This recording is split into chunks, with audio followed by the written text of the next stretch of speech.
Raghunath Das, yeah. Mukta Charita.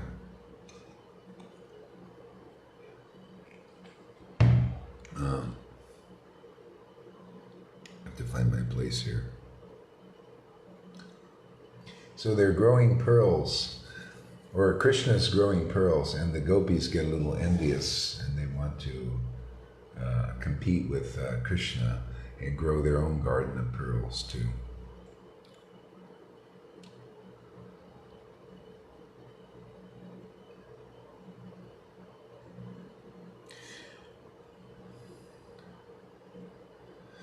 So, now Tungavijaya spoke up.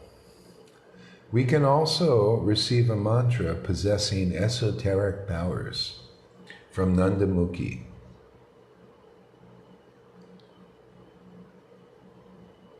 Oops.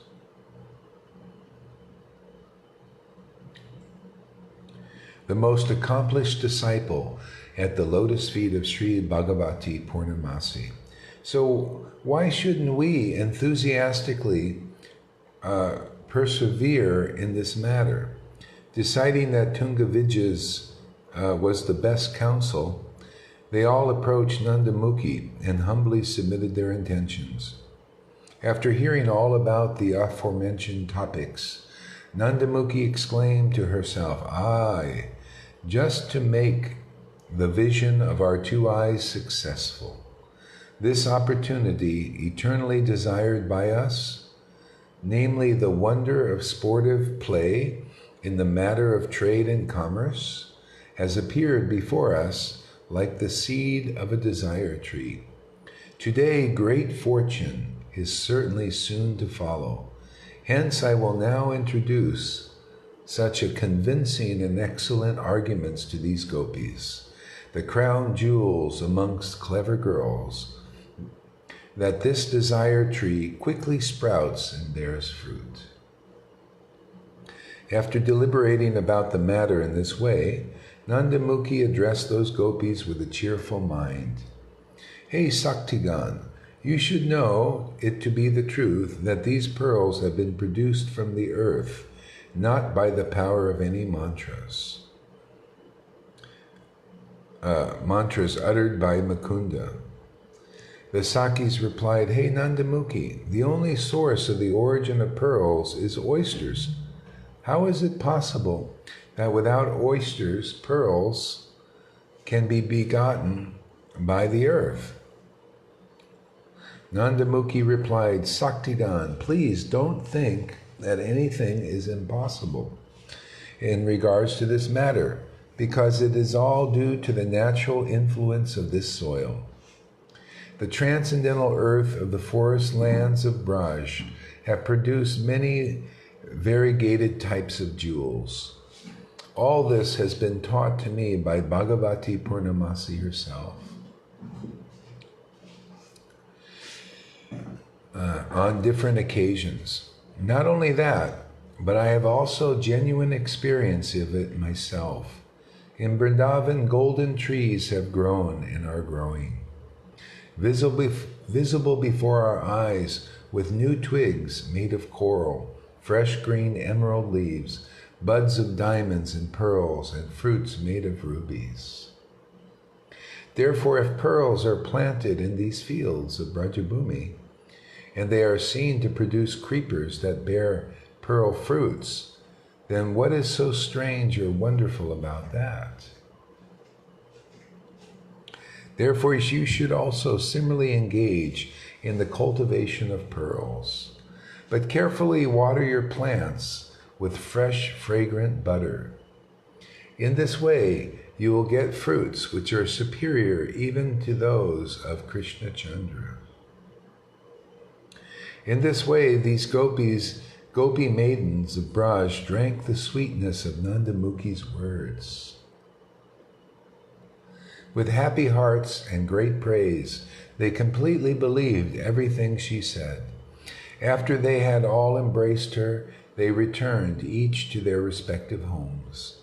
Arriving there, they set about their work with a spirit of great audacity.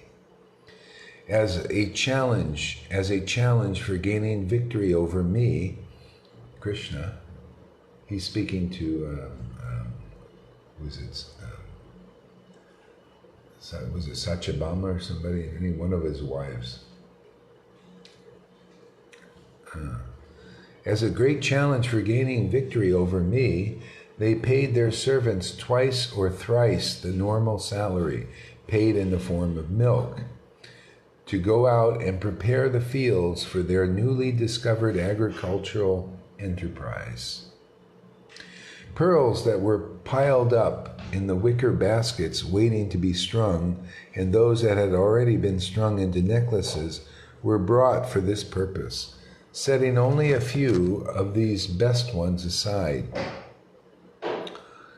They even removed all the pearls from their ornaments, which were at present decorating their graceful bodies. These were each and every one of them now planted within the ground and carefully watered every day, morning, noon, and evening, with milk, butter, and the most fragrant ghee. Thereafter, when Chandravali and all the other gopis of Braj heard that Radha and her friends had taken up the cultivation of pearls, they also, being moved by intense jealousy and covetous nature, prepared fields more extensive than any of those prepared so far, and planted each and every pearl which could be found in their houses and on their bodies, without setting even one aside for any other purpose.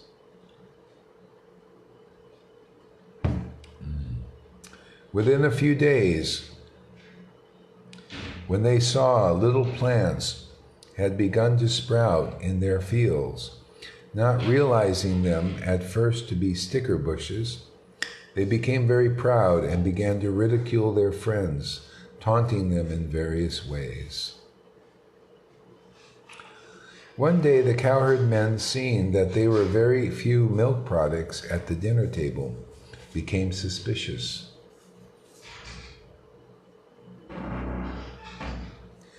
Then they noticed that their homes were devoid of their store of pearls. In a very angry mood, they inquired after an explanation of this. When they heard the mysterious reason behind it all, the elderly ladies of the house addressed them.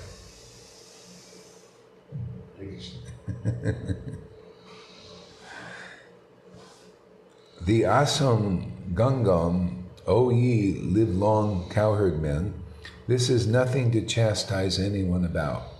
True, these girls have been watering their pearl fields with an abundant supply of milk and ghee, but soon they will get a great profit in return. We've seen that Sri Krishna's fields have already begun to produce pearls, which are rarely obtained by the great kings and queens.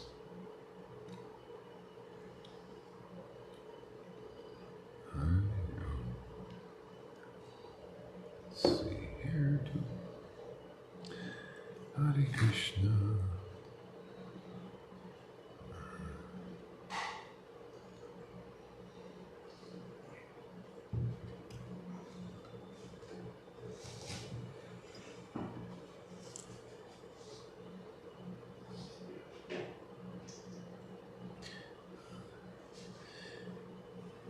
There you go. You can read a little bit now.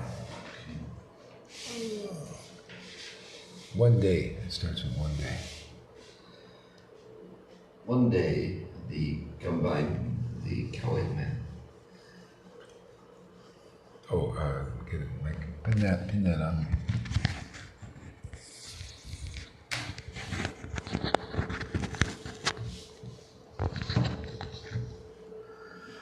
One day, the cowherd men, seeing that they were.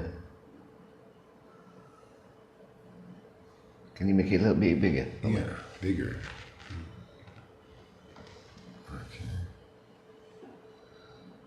Oh, you know what I need is just to take the screen dimmer off here.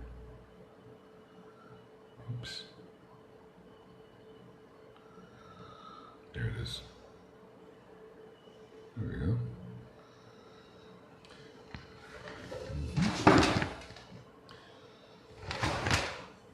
That should be better now. Okay. Yeah. One day the cowherd men, seeing that there were very few milk products at the dinner table, became suspicious.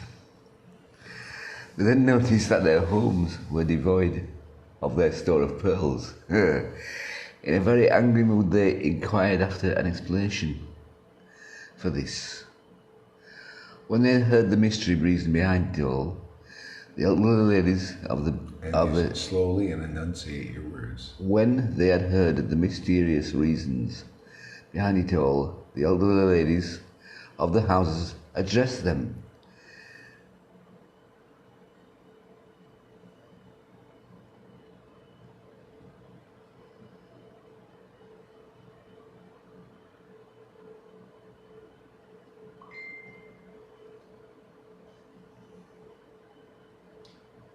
Address them? What? Just say it. The Avasaman. Don't worry about it. Just kind of go on. Just say it and go on. Gopagan. Oh, long live cowherd men. There's nothing to jest to anyone about. True, these girls have been watching their pearl fields with an abundant supply of milk and ghee, but very soon they will get a great profit in return.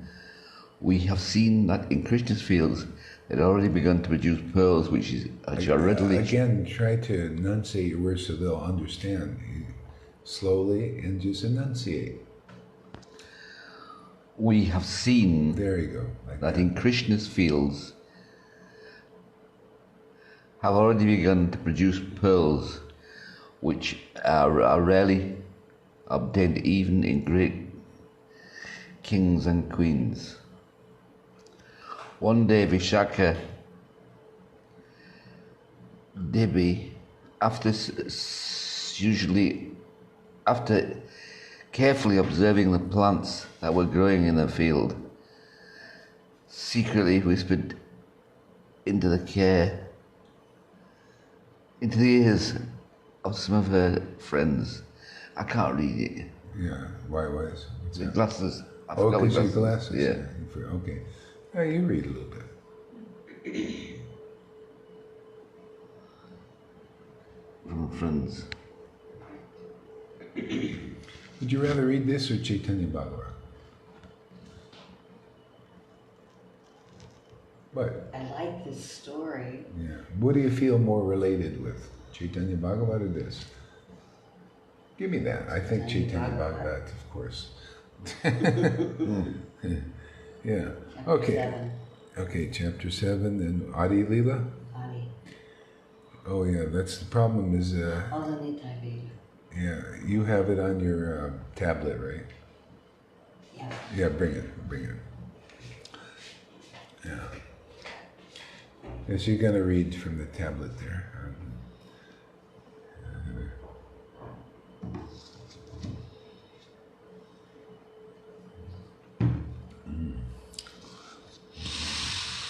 So I'll continue reading until she comes in here on this.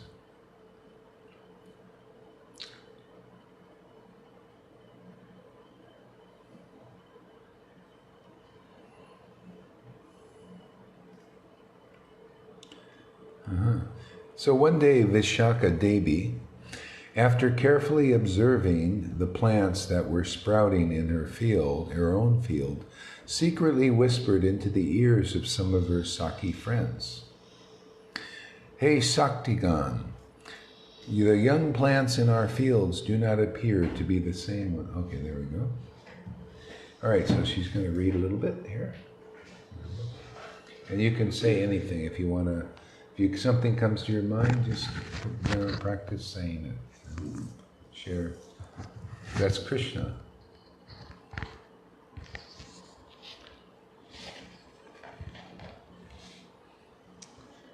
Okay, Caitanya Bhagavat, chapter 7. Descriptions of Sri Vishvarup Sannyas and other pastimes. Glory, glory to Lord Chaitanya, the master of all masters, Glory, glory to the devotees who dearly love Lord Vishvambara. Glory to the son of Sachi and Jagannath Mishra, a son who is the life of everyone. O Lord, with a glance of mercy, please rescue all the souls in this world. In this way, Lord Chaitanya was manifest in Navadvip. Pretending to be a child, he enjoyed many pastimes. The Lord was always mischievous to everyone. His mother tried to teach him, but he would not pay attention. When he was taught, he would do twice as much mischief. Whatever he could reach in the house, he would break. Anxious, his parents would not tell him anything. Completely independent, he happily played. The words of Adi Kanda, which describe the pastimes Lord Narayan enjoyed as a child, are like a stream of nectar. The Lord was not afraid of his father, his mother, or anyone else. Still, when he saw his elder brother, Vishvarup, he became humble. The Lord's elder brother, Vishvarup, was the Supreme Personality of Godhead himself. From birth, he was renounced. He was a treasure house of all virtues. Commenting on the scriptures, he taught that all scriptures describe Vishnu Bhakti, devotional service to Lord Vishnu. No one had the power to break his explanations. He engaged his ears, voice, mind, and all his senses in Krishna Bhakti, devotional service to Lord Krishna. He did not hear or speak of anything else. Seeing his younger brother's mischief, Vishvarup was filled with wonder in his heart. He thought, this boy is not like a resident of the material world. His form and deeds are like those of child Krishna. Again and again, he does what human beings cannot. I think he is Lord Krishna, manifest as a child and enjoying pastimes. Saintly Vishvarup thought in this way. Still, he did not reveal the truth. It's very, very appropriate that Krishna is... Grab the microphone. Just hold it for him. No, it's very appropriate that Krishna is not frightened of his mother and father, because if somebody's got if you go through childhood, which you've all been, you will know that some children are automatically afraid of their siblings' parents. But not the actual child itself, because the child will play on his dad's knee and his mum's knee and everything else, just a will, like Krishna does with his parents. But he's very, very frightened, if you like. Not frightened, but he's very reverent to his brother, because his brother is the Supreme Personality of Godhead, and nobody else. So in that instance, because he's his brother, you'd think that he'd be very sort of, hey bro, how you doing? But he's not. He's very reverent towards him, and because he is Krishna, he recognizes his brother as the Supreme Personality of Godhead, Vishvarup, as Balaram or Nityananda or whatever we think about. And therefore he shows the right reference and deference to him. What does he recognize his parents as? Just his parents, as his, as people who he loves. So he's very informal with them. He's not, hello mom, Hello, Dad. You know, he's, hey, Mum, hi, Dad. Or whatever they call them, Peter and Mataji. Yeah. He treats them like loved people. But his brother, he treats, because he's older than him, and he's playing as Lord Krishna down here. He's treating him as a superior person. So it's in a way, it's teaching the world how they should treat their superior, their elder siblings and whatever. If Vishvambara was Nityananda, how does that play? Because Nityananda was born... What do you mean Vishvambara? Vishvarup. What is what now? He said Vishvarup was Nityananda. Yeah, well, it's... So how? Yeah. No, I just do a visual. Vishvarup was Nityananda, yeah. So he's the older brother, but Nityananda took birth somewhere else. Yeah, they were just considered it's just like like an expansion, because they were both like brothers. So it's just an expansion of Nityananda. It's just like another form, but the same kind of mood. It's an expand. It's just like Krishna he can expand another form as and be Krishna. Well, Vishvarup can expand another form as Nityananda. See, they're both brothers, right? Both brothers? Yeah.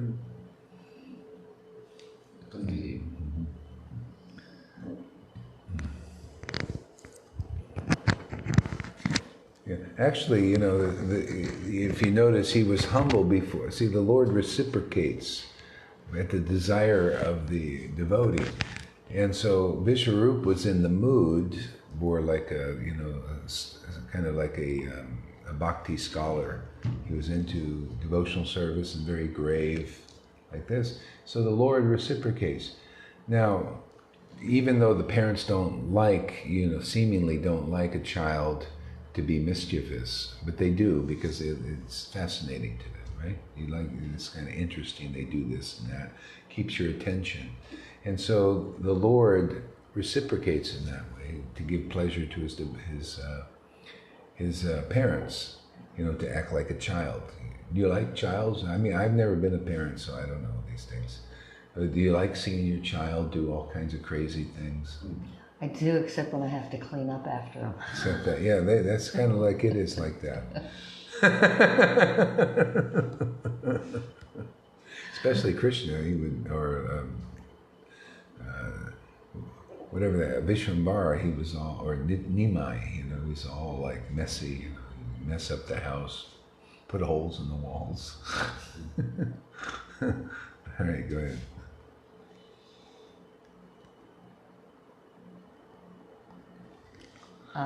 He thought this boy was like a resident of the material world. He thought this boy is not like a resident of the material world.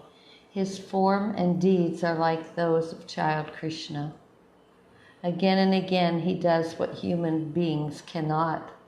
I think he is Lord Krishna manifest as a child and enjoying pastimes. Saintly Vishvarup thought in this way. Still, he did not reveal the truth. He remained engrossed in his own activities. He always stayed amongst the Vaishnavas. He spoke of Krishna, was devoted to Krishna, and happily worshipped Krishna. The whole material world is mad after money, children, and material education. Whenever they saw him, the materialists would mock the Vaishnavas.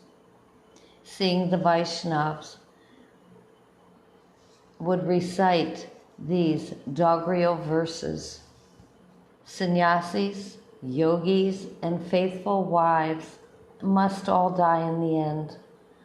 I say that the word fortunate means a person who rides on a horse, or a person who rides on a palanquin, or a person who has 10 or 20 servants running ahead and behind.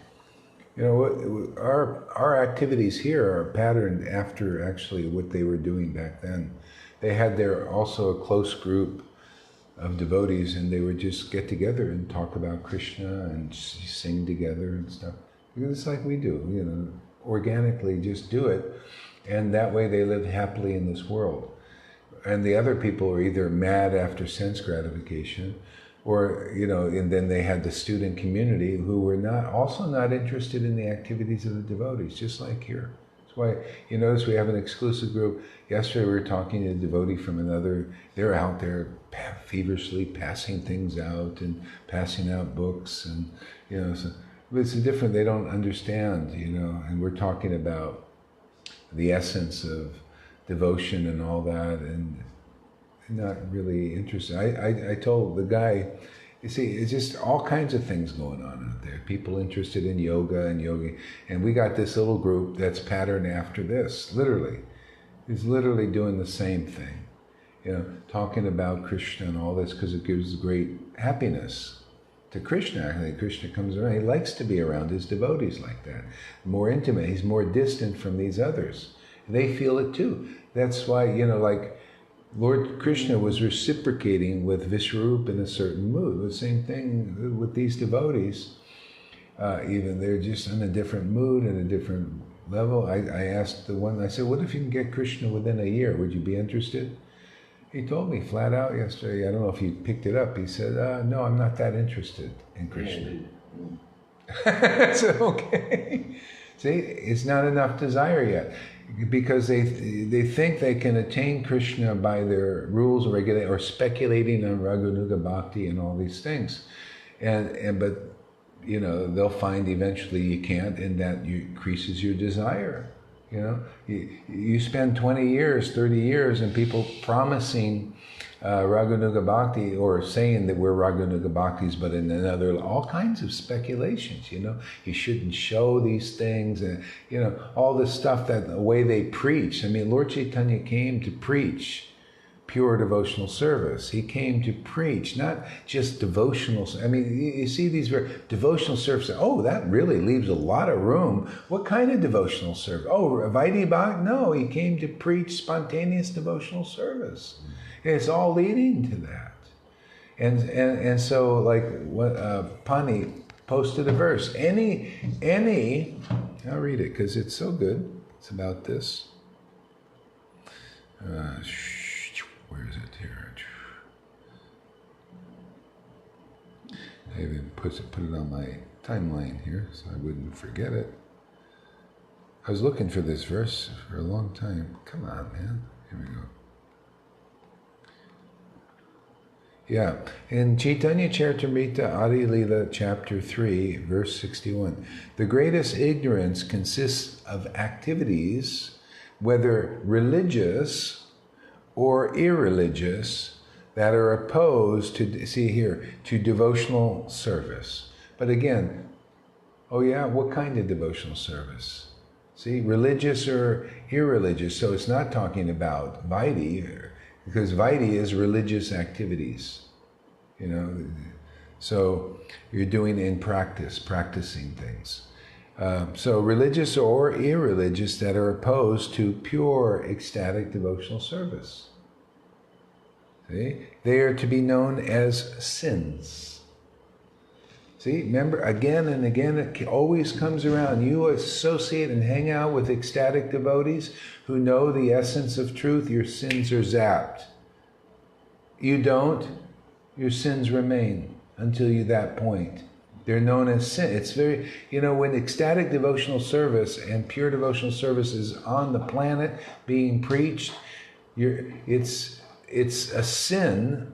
Your sins remain if you don't take that association. Your sins remain. You can't get rid of them in Vaidhi Bhakti. All is like a Band-Aid.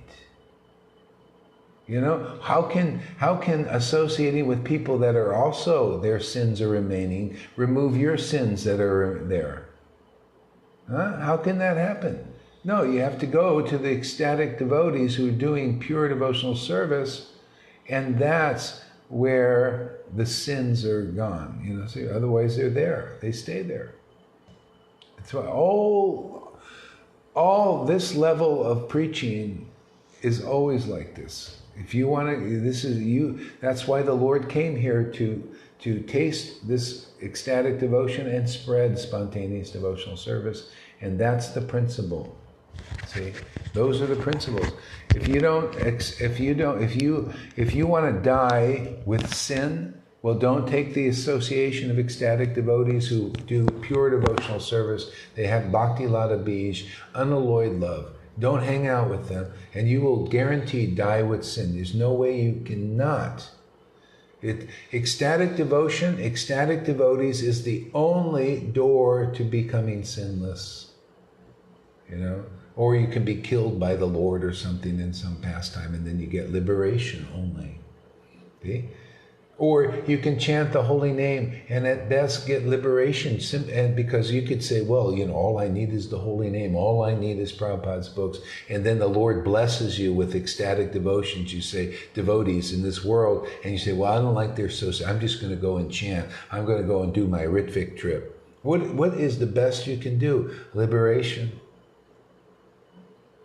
Because, you know, the Lord sends his devotees from Vrindavan here, and you don't want to association with them? How are you going to get Vrindavan? You don't like them here? How are you going to like them there? You don't understand their mentality or don't want to learn about it? How are you going to get it there? What? These Vaidhi Bhaktas speculating, and we're Raganuga, but we're not Raganuga. We're Guru, but we're not Guru. I'm a Srila, and I'm a Bhakti Vedanta, but not a Srila. I'm all, You don't know what you are. You wonder why everything's confused. You got to just meet, just a very simple, man. Any activities opposed to pure devotional service. And that's with pure devotees who are it. You know? And it doesn't matter. You say, well, I'm sorry, I got no time. I got to do deity worship. That is a sin. Your sin still remains doing deity worship if you're not an ecstatic devotee. And most people aren't. So better to go to the ecstatic devotee and hang out with them and listen to them and dissolve your sins, because that deity worship's too slow. Oh, it's how can you say? Well, Krishna said it. Saints of your caliber. That's an ecstatic devotee who worships Krishna in ecstasy of devotion. See? Those saints of your caliber, the ecstatic devotees, purified just by being seen, and my deity worship and taking baths and going to Vrindavan and all those pilgrimages purifies after a long time. People are still dying Vaidhi Bhaktas in Vrindavan because they act like Vaidhi Bhaktas. They speculating and all that stuff.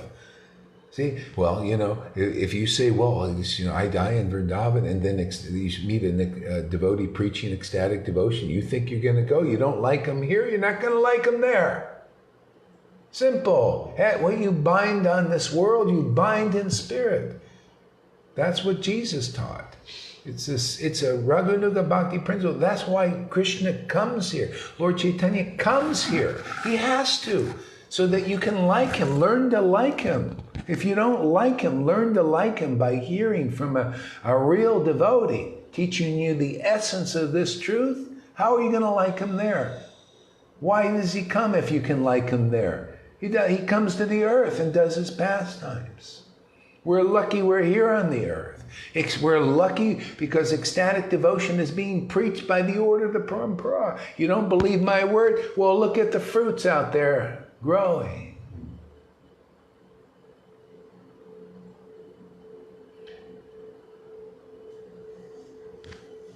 Yeah, go ahead. Yeah, Guru Maharaj just said the thing which is very fulfilling to one's heart. It's that ecstatic devotees are the ones who make it in this sangha anyway. Yeah. And in other sanghas they've got other types of devotion.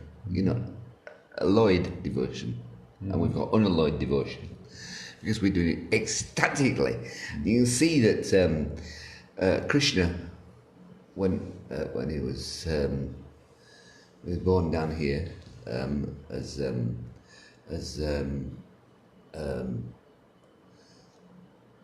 I can't think of his name now. What was his name? Vishvarup's brother's brother. Oh, Nityananda?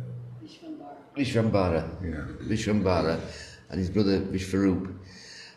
They've got then Vishvarup went away because he was very puka devotee who did things by the rules. So he went away and became Nityananda. He was born at the same time, apparently. No. He went away. Vishvarup went away to take sannyas. Yeah, but Nityananda was born before Krishna, wasn't he? Before Lord Chaitanya? Yeah. I don't know. Well, all right. Okay. I don't know. So what it is the fact that Vishvarup went away because he was a strict follower of rules and regulations, as it says down here. No, he wasn't. Wasn't he? I thought he was. He's a strict follower of ecstatic devotion. A strict follower of ecstatic devotion. Yeah, he's doing what we're doing. Same thing. He'd sit and talk about Krishna and chant Krishna's name in association of other ecstatic devotees, like Advaita-charya and others. That's the path. Not a strict follower of rules and regulations. He was strict follower of the principles that we teach here. See? Get together. Simple. You just get together with devotees who like to worship Krishna and are not opposed to Ananda. The form of Krishna is Ananda, ecstasy, and not a form to conclusive understanding. That's right there in the book. Not opposed to that. Yeah, just sitting with devotees like that. That's the rule. You're ruled by that. You don't need any other rule. That's why you guys say, we don't follow bullshit, man. We follow rules. Don't tell the world we're not following rules. My God, that's wrong, actually. We're following the rules of ecstatic devotional service, about Raganuga Bhakti, these rules. So don't confuse these guys and go, oh, you're one of those who don't follow any rules. No, we follow rules. They're right, the rules. These are rules, you associate with ecstatic devotees. Now, you can't get a better rule than that, man, because that's where your sins are destroyed, and not in this other level. That's for less intelligent persons. See, those rules are for less intelligent persons, and these rules are for intelligent persons who want Krishna in this life even. Right? See, so don't confuse these guys. I hear this from well, we don't follow. Oh, fuck, man. Stop saying that stupid thing. We follow. You got to say, these are the rules we follow. Don't make them think that we're like these renegades or something. Teach them this stuff, man.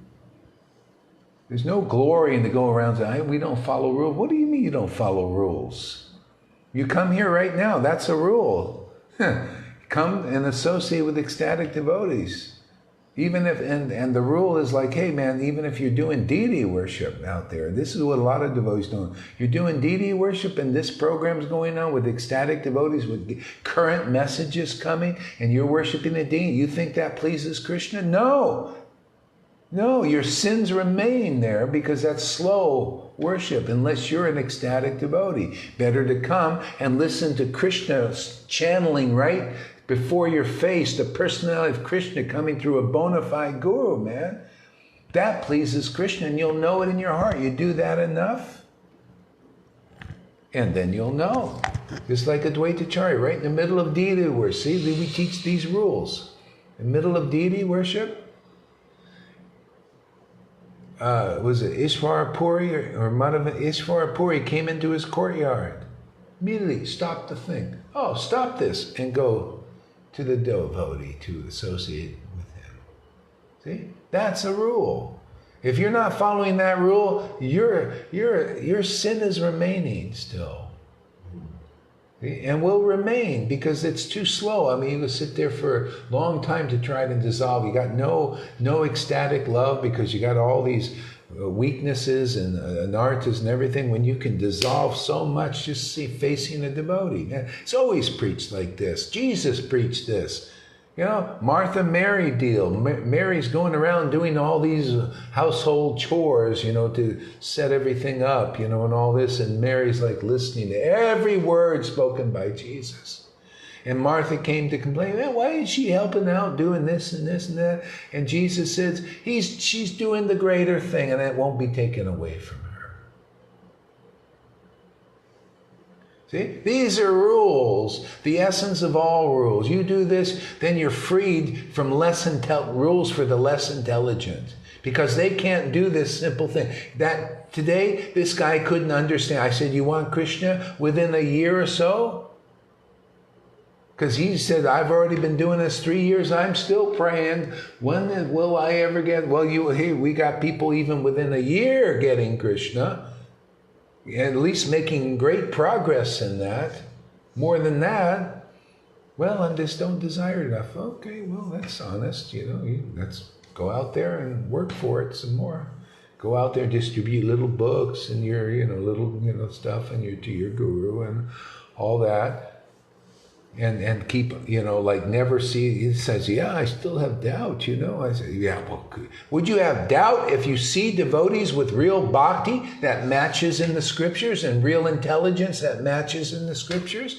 Would that start to erase some doubt and have some personal experience of this bhakti because you're around real devotees and not just wondering, well, do these devotees, the mind is like that, is going to wonder, right? Well, they say they got it, but do they really have it? They say they're just hiding it. And then they preach, oh yeah, we hide it, we're passing it on to hide it and all this, and nobody knows. And then this disappears until someone comes along and tries to get it ignited again. This was, our scriptures are written by ecstatic devotees and preached by ecstatic devotees. And if they preach it on Vaidhi and then hide it, it's because of the shit mentality of the people. They're full of garbage, man. But it's not meant to stay that way. It's got to reach where people can see what is real, man. See Ananda in this world. See Ananda, see conclusive understanding preach. You see how heavy it is to preach this stuff. People think, whoa, this is a shock. My gurus have been hiding all this. We don't, they're just preaching us and follow this rule, that rule, and all that. See? Therefore, that's why we see this. Rule-based religions. See? We don't see this because this ain't preached. Preach it means you got to be it, man. You got to show who either your disciples or the world. It's the prerogative of devotee. You show them Ananda and you show them conclusive understanding. And that's why the devotees here get excited about chanting and reading these books and all that. It's exciting, isn't it? That's Krishna there. It's exciting to realize that that book is non-different than Bhagavan, isn't it?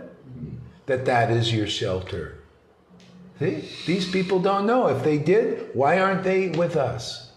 Or why aren't they preaching this? That's why I say this is rare, what we're doing here.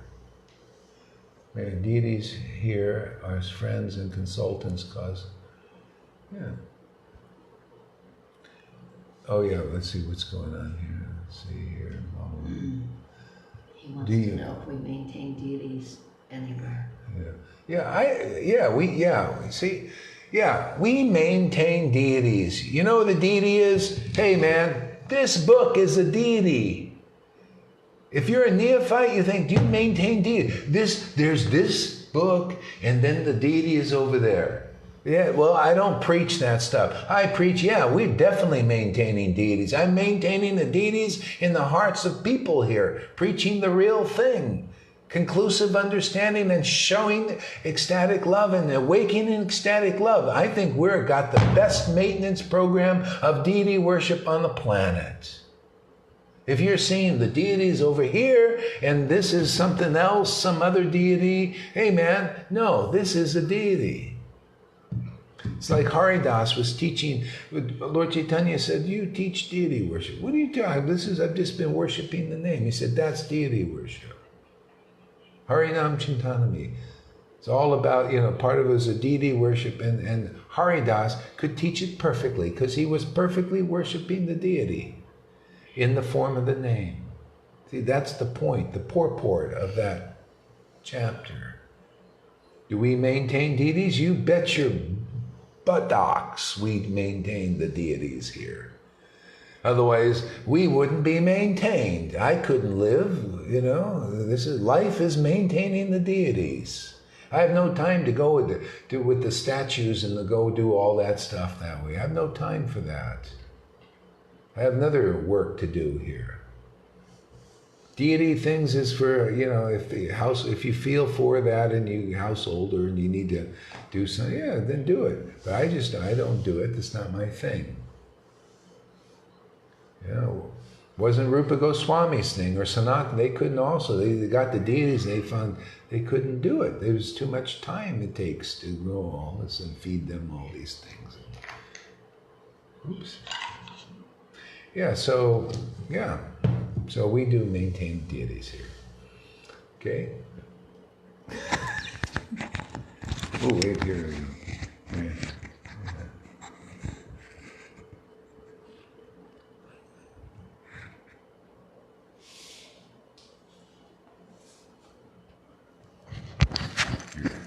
Had some tears there? Why? Because, excuse me, can I? Oh, sorry. Because I've just realised something that my Guru Maharaj has imparted to me knowledge. It was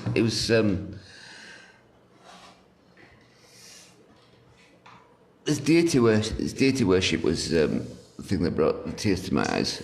Was the fact that years ago when I joined ISKCON, I was in Coventry for the first time. I used to go every morning at 4:30, and there was one particular pujari who was very, very much the rules and regulations. It still is, as a matter of fact, it still is. And it was a small temple, and I had the key to get in, and the pujaris used to sleep in, and then wake up in the morning, and then wake the deities up, etc., etc. And when they did that, they never used to unlock. They had a bolt on the door, on a side bolt on the door that was put on, so you couldn't get in unless they take the bolt off. This particular pujari, I was 1 minute late. It was 4:31 by my watch when I got there, and of course he'd started the worship of the deities in the morning, Mangalati, and I was ringing this bell for it must have been 25 minutes before he let me in, and he wouldn't let me in because he said the worship of the deities is the most important thing on earth, But Guru Maharaj just explained to me that I was wrong in getting there late, but I mean, I should have been let in earlier because I was at that time I still am a devotee, and I wanted to see the Lordship. In that case, I should have been let in, and it made me very angry at the time. I couldn't get in until Mangalati had been finished. He finished with doing all his pujas and things, and that's why I got tears in my eyes thinking about it. They would let you into the temple? Into the temple room, yeah. Oh, they wouldn't, because they're in the middle of... Yeah. And especially more so, as I say, when the devotees are... Oops. Okay. Yeah, also there's a thing, there's ordinary devotees and extraordinary. The extraordinary devotees, they're awake. They have this bhakti, devotion, especially for them. Okay? Because that's where you're going to get your best purification, that's why Krishna quoted the verse, saints of your caliber. That's ecstatic devotees who have the spirit of devotion. The Lord is living alive inside them. Saints of your caliber purify just by being seen, much less, served or heard from. Okay? Whereas all these other things purify after a longer time. See? So at that time you weren't really awoken up, so that was, but if you were an ecstatic devotee in the Pujari doing that, it's definitely offensive. Action and mode of ignorance. Yeah. So again, you gotta, like see, there's a difference between an ordinary devotee that's not awake and a devotee who the Lord is awakened. They're like, it's like they say you go to Vrindavan and you make 100 times more advancement, and your offense is also 100 times more intense, right? Well, that's the same thing with the devotee. The difference is they can get you over the offenses because they can speak to you. Where Vrindavan, you just start committing offenses. Who's going to tell you? Who's going to show you these things? Who's going to teach what we're teaching here in Vrindavan? Well, you have to be under the guidance of a real Raganuga spontaneous devotee. They're only the ones who know these principles. Vaidhi Bhakti doesn't know. The Vrindavan is just going to sit there and look at you. Krishna's going to sit there and look at you like the super soul, because you can't communicate and you can't recognize an external person. That's why anybody who recognizes a liberated soul on this level is very fortunate. You got the mercy of Krishna. That's why these guys have to go for so long, for many years, to come to the point, realize, boy, I thought I can't, I got to this point, but I can't go any further. See, this area, you have to find the real associates of the Lord, the no bullshit ones, not the ones thinking they are. Okay? The empowered ones, they're empowered to be a spiritual master, really to deliver people. And so the bottom line is, can this guru or that guru, can they deliver you? Okay, if they can't, then you're still in process. You're still going to meet, you had your guru in there in this kind, you had to move on. You thought, okay, let me make the Ritvik thing my guru. Didn't quite work. Okay? You feeling being delivered here? Oh, yeah. Yeah. Because I'm getting everything I want, everything I need, everything I'm hankering for. Yeah, she's delivering me. She's delivered me pizzas. I got a nice pizza from her. It was burnt. Yeah, it was great, man. I enjoyed it very much. Thank you for delivering pizzas. Thank you for giving me sweet balls.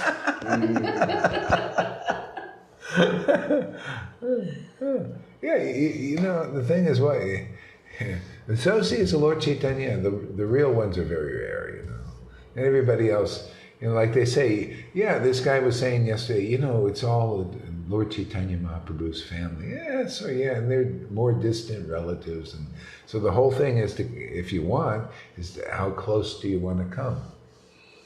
How close do you want? How conclusive do you want to be about it? How ecstatic you want to be?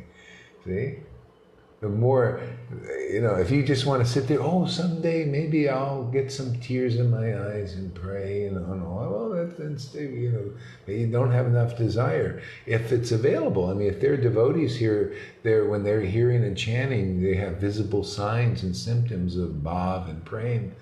Why wouldn't you want to be around them? Well, only because you're not supposed to show it. And if you show it, it means you're not bona fide. Oh, brother, man. What a great thing to be preached.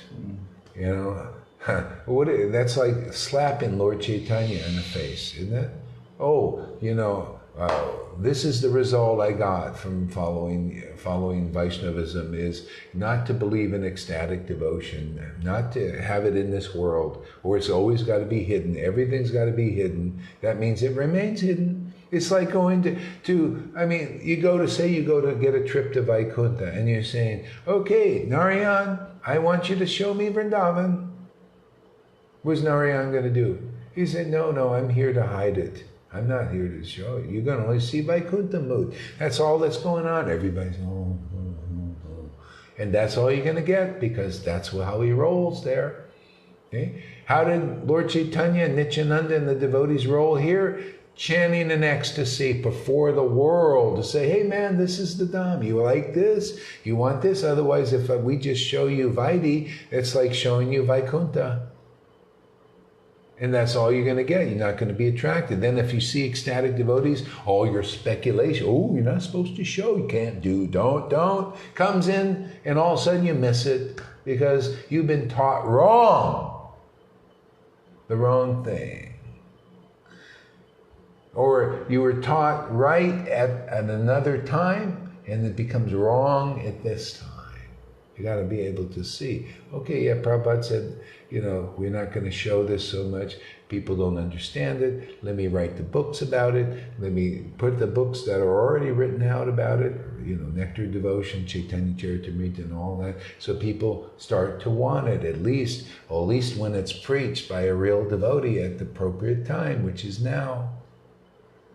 Otherwise, you're going on what was preached 50 years ago, and that's what they're doing. They're traditionists, even gurus. They remain, we just follow the tradition. 50 years ago, Prabhupada said, it is evil to express devotion in this world. Well, is it really evil, or just a necessary evil of the time? Necessary evil being like, hey man, ecstatic devotees, ecstatic devotion is what destroys sin or evil. Okay? Did you say that? Huh? He said that. Said what? No, I'm just saying it was a necessary evil. Yeah.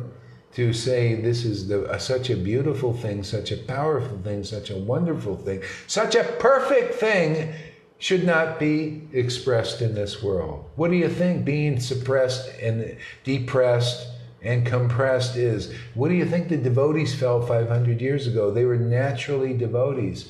Vrindavan moods and everything, and then all these people reciting these doggerel verses. What are you interested in this for? Or you're not supposed to cry. They were telling you're not supposed to cry in public, man, because they couldn't cry even in private. All the envies, jealousies, and all that. See, so if it's being shown in the world demonstrated, then we're very fortunate. But people, it's like when Jesus, he came to give to awaken the Holy Spirit in others, so that the world can see it and become attracted to that worship, right? And it is. That's why Jesus is still around. There's juice there. You get something. I mean, their Siddhanta needs work, but at least, they were like, yeah, this way of worship and to feel the personal presence of God. What do you want to feel the personal presence of God in His rules? All it's like the rule is over there and I'm over here. See? And that's God, is that rule. Well, there's separation, real separation. And that I just know I'm pleasing God because the rule says so. Oh, wow, that's, how long are you going to be satisfied with that? How about feeling God working in you with personal relation, man? Pick up these... Yeah, I was called a sentimentalist a lot of time. Yeah? Why? Because I express my love of people and things, out wide. People said I was just a sentimentalist. Instead of a fellow of rules and regulations. Yeah. You are a sentimentalist. It's good. It's good to be sentimental. I like being a sentimentalist, actually. Yeah, but see what happened on your head because you're sentimental. To your head? Oh, there's this lady there. I'll tell you exactly. I saw the whole thing go down. Lady there, he just jumps up and hits his head on the thing. Mode of goodness stuff, Oh, she's here. I can, with the cloth, and goes right up and bumps his head. Is that how it worked?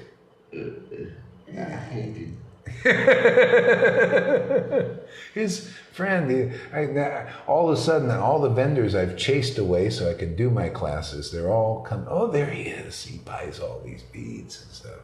They know him well. I have to chase him away again.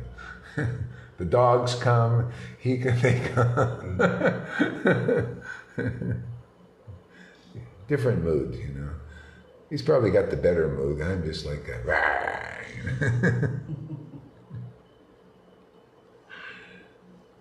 Who is this Jehovah? Who is this Jehovah thing? Yeah, the dogs are my friends. The deities are very ecstatic. Even the deities are very ecstatic. Even temple devotees at kirtan have noticed them when I take them. That's good. Yeah. Yeah, I mean, if you have a natural feeling for that, you just follow that. Yeah, I'm just talking about general principles.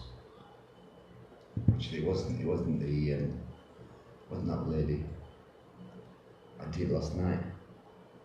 I was chanting in my room, it was dark, and I closed my eyes as well. I walked straight to the wall. I saw that when it happened. I know you said when it happened, but it happened last night as well. Again, too? In the same place? Not the same place. It's in my room. Last night, about 1 o'clock. Oh. Yeah. Hit it hard, huh? Yeah. Yeah. Okay. Okay. Yeah, Jehovah, the great judge. Okay, go ahead. You Vaishnavas weep tears of love for your Lord, but your tears do not break your poverty and misery.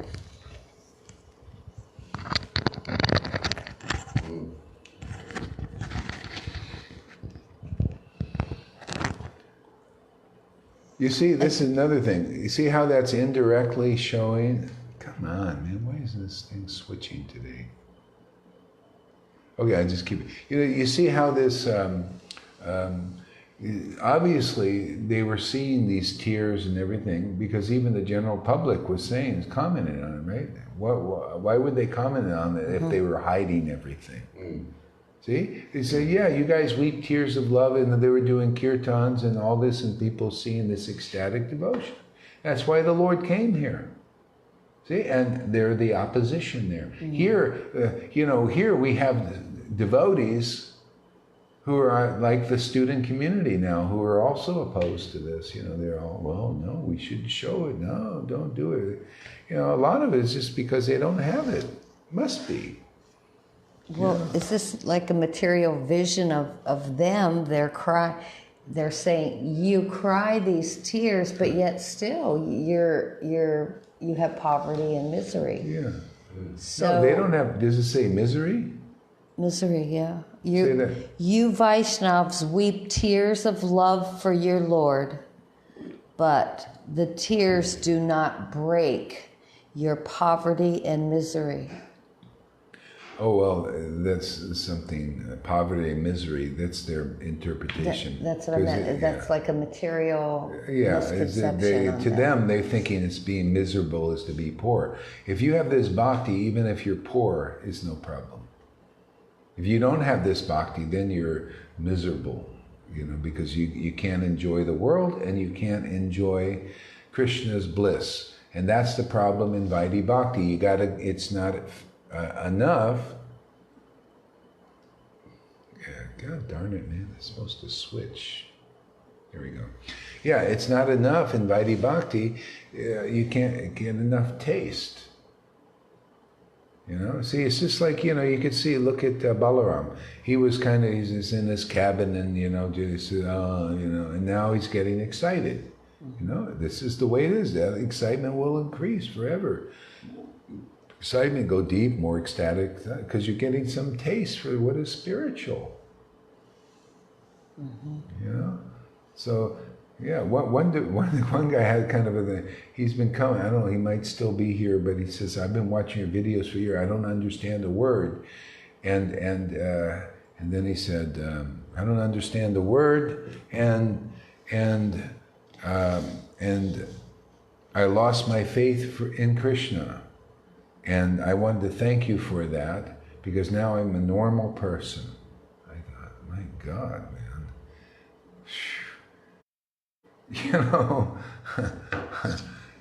You think, well, see, I'm not understanding the word. I don't get this, man. What's going on with that guy? So he knows another language. I guess maybe I told him he should learn English, man, or something. Why are you watching my videos and you're not understanding anything? And losing faith in Krishna? Yeah, I've never even seen the guy pop. I mean, you know, he's just all of a sudden popped up. He's been watching my things for years. Where have you been? Why haven't you said anything? Now he's just starting to say stuff. No. You know, my faith is, you know. See, the thing is, if you're tasting Krishna, your faith in Krishna is going to awaken. I mean, is your faith in Krishna? Oh yeah, it just keeps increasing. Yeah, that's because, you know, the word and understanding the word helps, I'm sure. If you don't understand, learn English. If you watch my videos for years and not learn English or something, you know.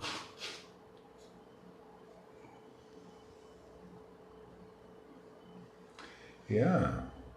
Johan gave a nice class yesterday on language, how in different parts of the country, everyone, if you say a word from all these different languages, something else comes. He said even in his language, between himself, Freddie, and Tom, because they're from 3 different parts, it totally means something different. Yeah, it's a problem. It's a misunderstanding, again, a misunderstanding.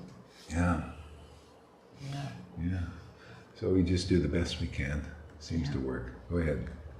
Again and again you scream, Hari, Hari. Your Lord will become angry when he hears you screaming like that. Hearing words like these from the non-devotees. Yeah, you see, they don't understand devotion.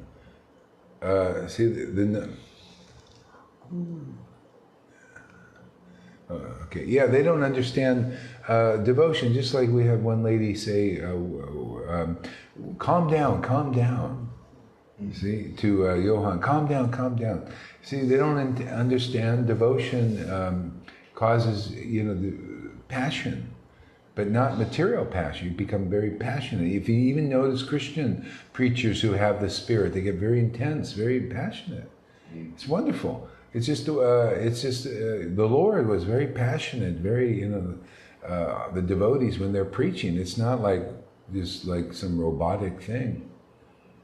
It's wonderful. It's transcendental. But you see, everybody is controlled in the world, even by the mode of goodness. Calm down. Be this false sense of peace. It's not permanent. Be humble. This is like, oh, Gaurahari, we won't listen to him. He's not very humble. He's not very humble because look at him. He's so intense and all of that stuff.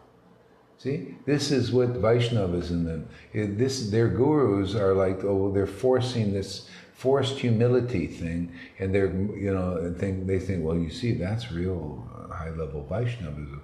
No, that's why, you know, there's all these verses. Advaitacharya appeared to be in the mode of ignorance to common people and common student community, you know, the rules, regulations type.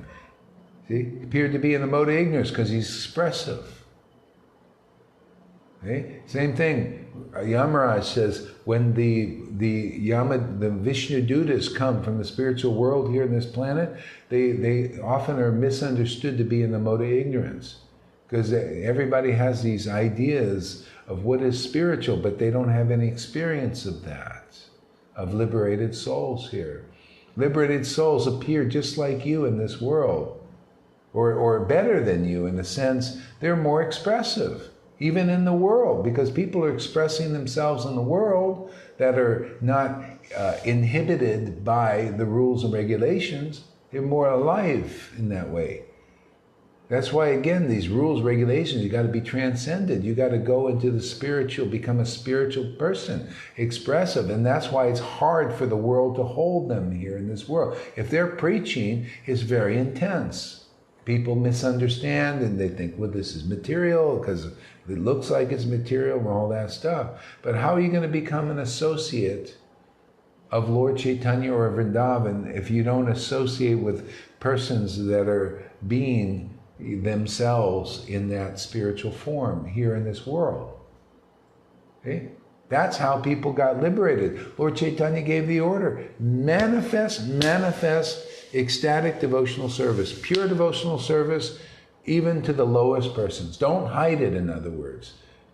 See? What are they teaching now? Oh, no, you should hide this devotion. Hide it from devotees even. See?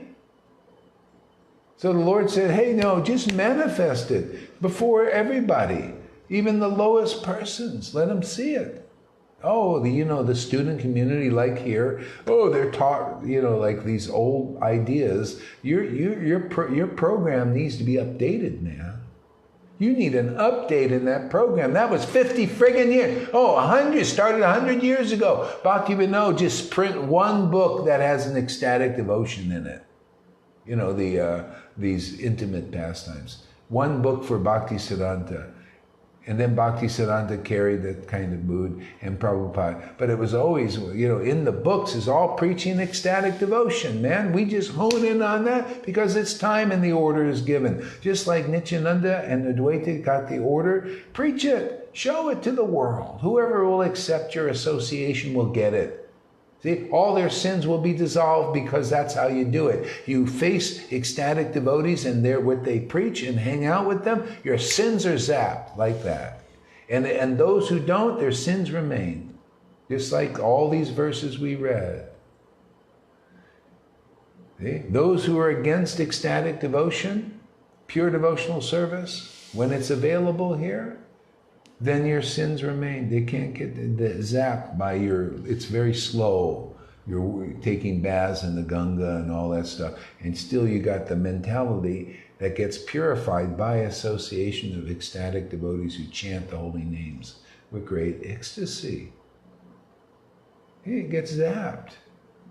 Otherwise, you're chanting Hare Krishna, and inside you have Vaishnava aparad, Nam aparads, Guru aparads, and you think, yes, by my strength, I'm going to do it. See? So, and the proof that you still have the aparads is if there's a devotee who chants the holy name in ecstasy, you won't take their association. That's aparad. Aparad means without affection. You don't have affection for them. See? See, aparad, without affection. You're not affectionate enough to hang out with them.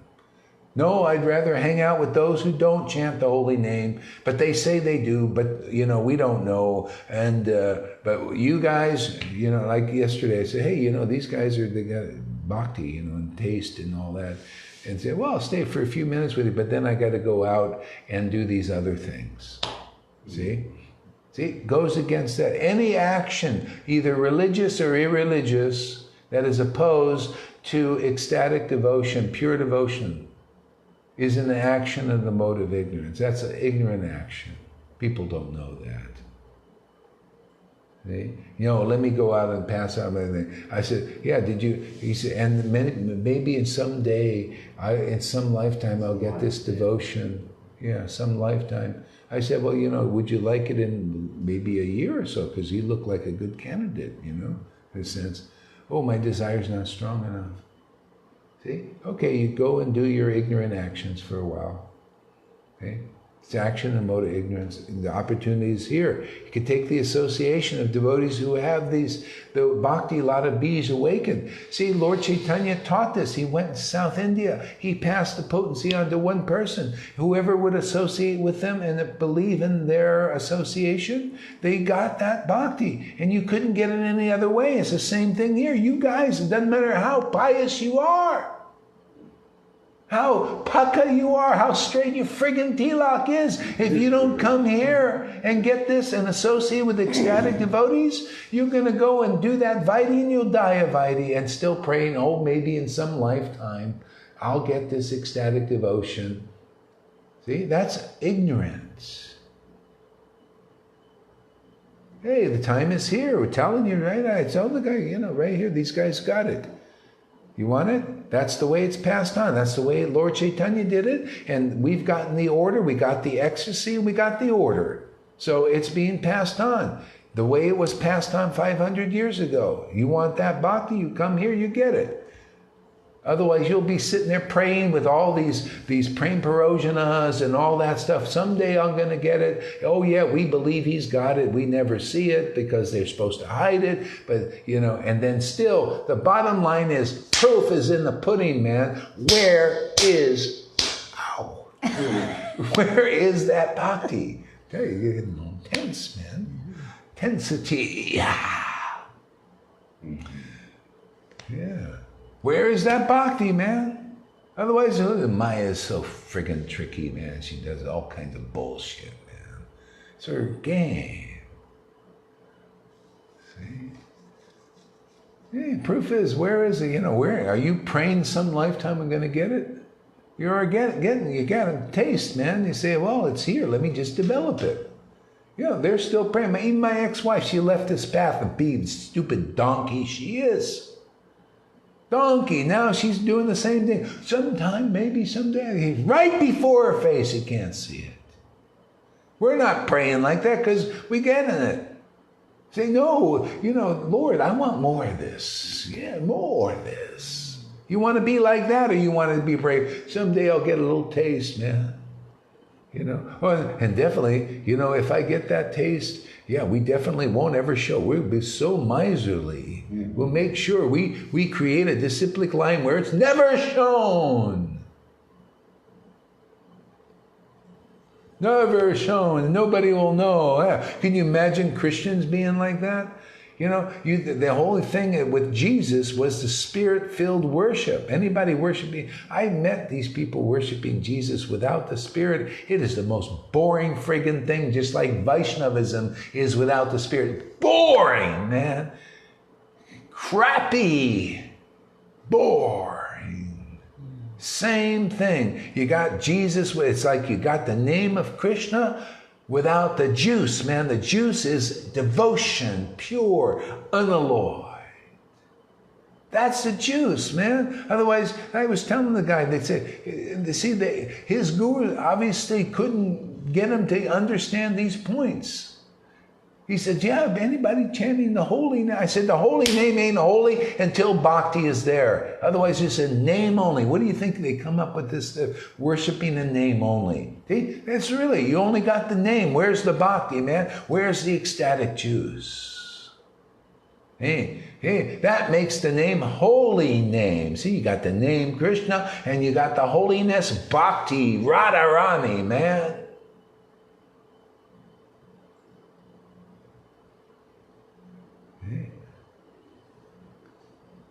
That's very humble of me to tell you this.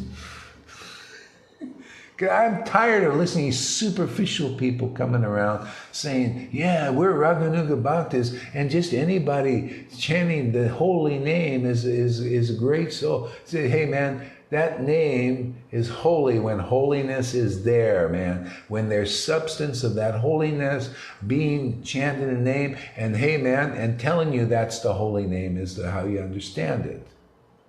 Because even one holy name destroys all kinds of sin. That's what the Lord was saying. The person's worshipable. You chant one holy name. Because the Lord is awakening your heart, He's going to keep going if you have the right association. It's going to get deeper and deeper and deeper. Is that holy? That brings holiness to the person. They become a saint.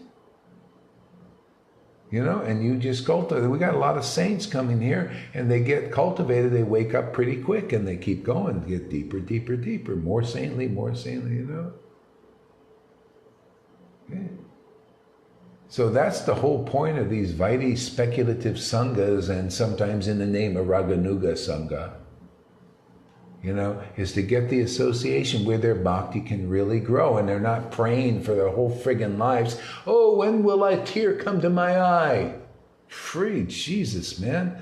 Stop following that stupid philosophy, and because now the situation is here. You come here and people are just automatically starting to cry.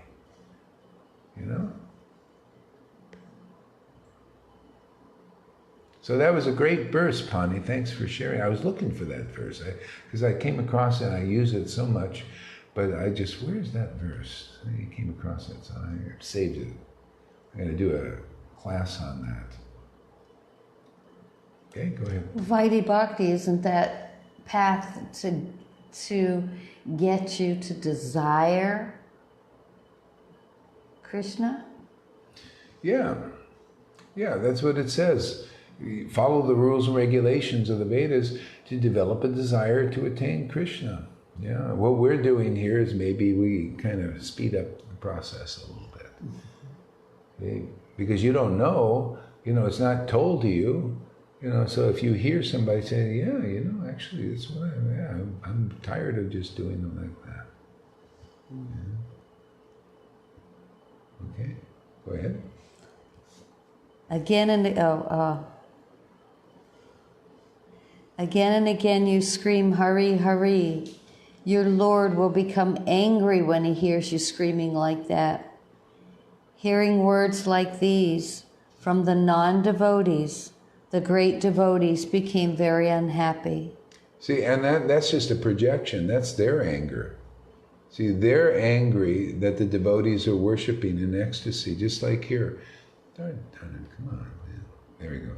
Yeah, they're angry that devotees are worshiping in ecstasy, and they say they attribute it to the Lord. The Lord will become angry, or whoever said that you're not supposed to have ecstatic devotion shown in the world will become angry. Radharani will become angry with you if you show, all kinds of ideas. You don't understand. People got to know. See, these principles I follow and teach here. The principle is, hey, it's the prerogative of the devotee whether they show or they don't show. You can't tell a ecstatic devotee inspired by the Lord in the heart to do or what not to do. It becomes spontaneous. When I was started as guru, it was completely spontaneous.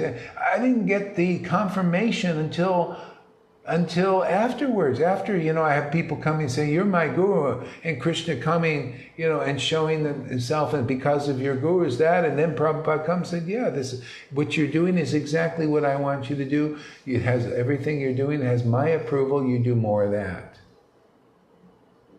See, spontaneous, Lord in the heart starts doing stuff, and then you get the confirmation. See, to show that you're not just some crazy person. See? Yeah. And anybody can confirm what you're doing. They're on, like on the same page, man. They're also attracted to that kind of worship. Very fortunate. See? That's why we have some people, they have some ecstasy, and they say, and the guru even says, yeah, go and associate with him. Learn from him. Yeah, see, that's a devotee, non-envious. What's their, people say, yeah, it's just all kinds of weird stuff going on. I had to get wade through this crap. A lot of envious persons claiming not to be envious. That's another one, man. This is some Putana stuff, So exactly is the context of Vaidhi and Raganuga. So what exactly is the context of Vaidhi and Raganuga? Are these in a list of stages of devotion or what? I've forgotten. Yeah, so it could be, if the main thing is if Raganuga is being preached, if you come and you're attracted by a Raganuga spontaneous devotee and the way they worship the Lord in ecstasy, you enter the path if you were attracted and you wanted that association. If you come from whether you're a Vaidhi, you come from that direction, or just anybody in the world. You see, teach it. If it's here and it's being taught, it's open to anybody. See, Vaidhi Bhakti can come, or a person that's just a, scum of the earth, if they just say, hey man, I just want to come out of this. What? Pointing at him again. Scum of the earth.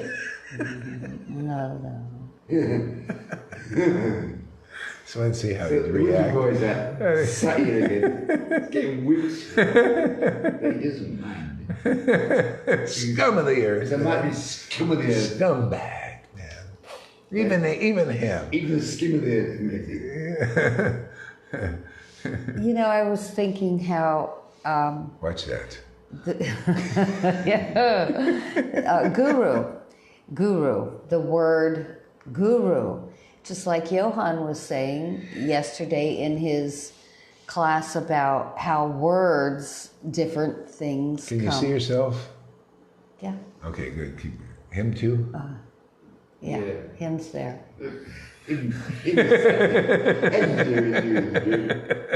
Kind of like Dr. Seuss. Hear him.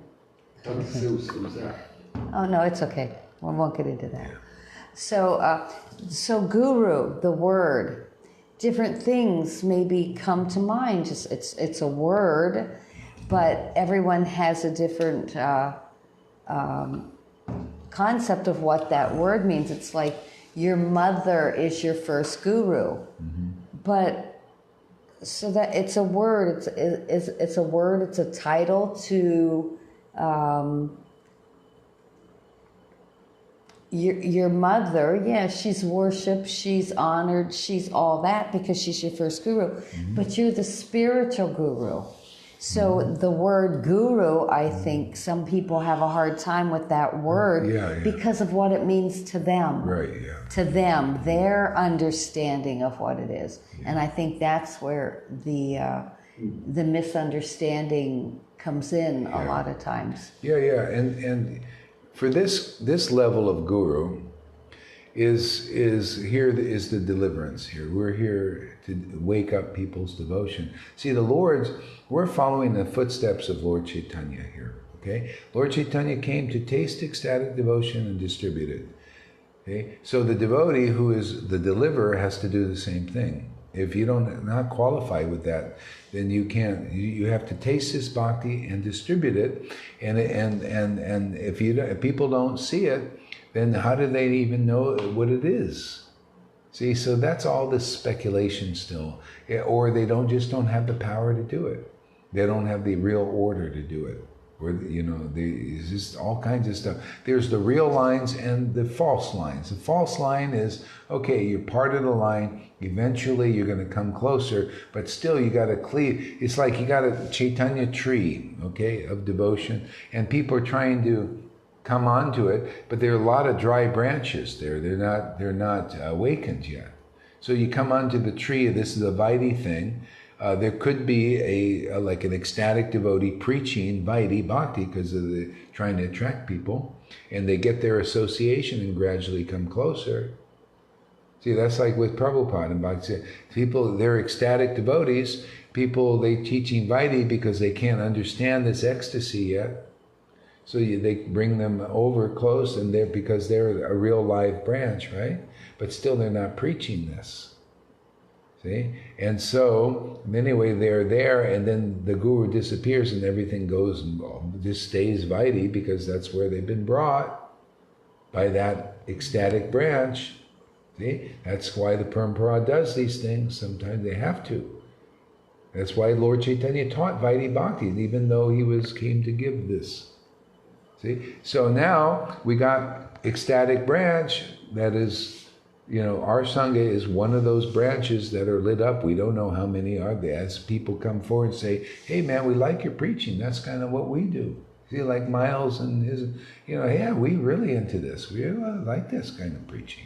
Ecstasy. Okay? Because when the more ecstatic you are truly, the more you are a real branch and the more realizations on the essence of the truth will be there. See? So now the thing is, for those who are still dried up, praying, oh, someday will I get, ecstasy or a tear in the eye or something, for them to realize, hey, come to the branch that has the juice and just get it. Because that's when we got the order. Lord Nityananda got the order, and Lord Chaitanya got the Advaita. They started the lines. And so the lines they follow the order. I'm waited for the order, came through the parampara to distribute this or get the confirmation to do it. Yeah, so this has my approval, do it, go for it. See, now everybody can come onto it if they start to understand. They see it's not easy to understand. You're being taught these other things by these drier branches, or even the lit up branch, but it's teaching that level. It's just like Moses. Why didn't he teach what Jesus taught? Because the order from God was just give them rules. See? But that's all you get what you get, but then that's just a step. Everybody in Vaishnava have to realize their Vaidhi is just a step. Our books teach us just a step. See? Even Moses predicted there's somebody that's, and Moses and Isaiah, somebody's going to come and deliver this juice that where you won't have to ask anybody who God is or what God is. You'll know inside. You'll say, amen, this is the Lord, man. And then you just relish the Lord and get, for eternity. That's what we're doing here now. Get these devotees stopped from, oh Lord, when am I going to get something, you know? Well, come over here and get it. Come and get it. Ding-a-ling-a-ling. You know? That's been truthfully. Yeah. Come and get it. It's here. It's ordered and, you know, delivered. Yeah. And, yeah, while it's here. And so, otherwise, whatever is preached is what you get. Yeah, so we're preaching ecstatic devotion and showing that it's here. Not just be blind believers. You just got to get over that old program, man. And even now, they're teaching this old thing. Oh, you're not supposed to show this devotion. Oh, well, that means you want to preach to non-devotees and just bring them over and, you know, well, either that or they just don't have it really developed. That's what I really think. I don't think they're just, you know...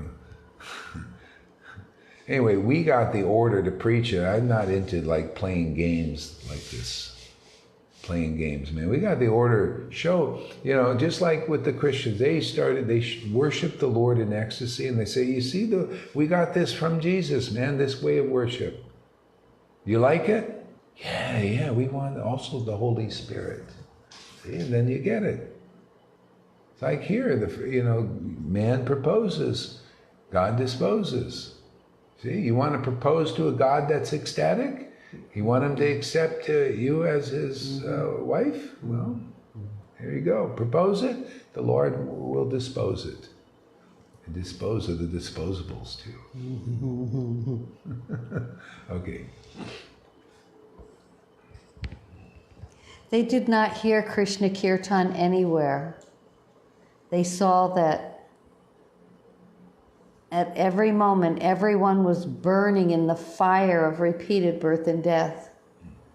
Not hearing the descriptions of Lord Krishna Chandra, can you see yourselves? that he yelled to hear, that he yearned to hear. Say that again, that last verse. Not hearing the descriptions of Lord Krishna Chandra, that he yearned to hear, Lord Vishvarup became very unhappy. You see, and that's how it is for, you know, that's the whole basis of this preaching, man. I yearn to hear these things. I couldn't find them in the temples. I can't find them in this preaching, except in these books. And that's what Prabhupada wanted me to, you know, he said, yeah, please do this, man. Just tell them what's in the books now. Because, God, that's why we have a family growing here. Because I'm just telling you what's in the books, and people want this. They're yearning for this also. Yeah? And then we can become part of a family. So, you know, and that's why, you know, you have to have faith in what we're doing here. Otherwise, you know, it's like some people are caught in two worlds. They got the old world that was, you know, this Vedic thing, and then this is the new world. See, I yearned that this would be, you know, and that's my great to get the order to preach. That's why I'm like I just so much into this. This is the world I want to see. See, be the bhav that you want to see in the world. Be it. You got to be it, you know, and that's it. This kind of worship has to be expressed. Otherwise, you won't see it.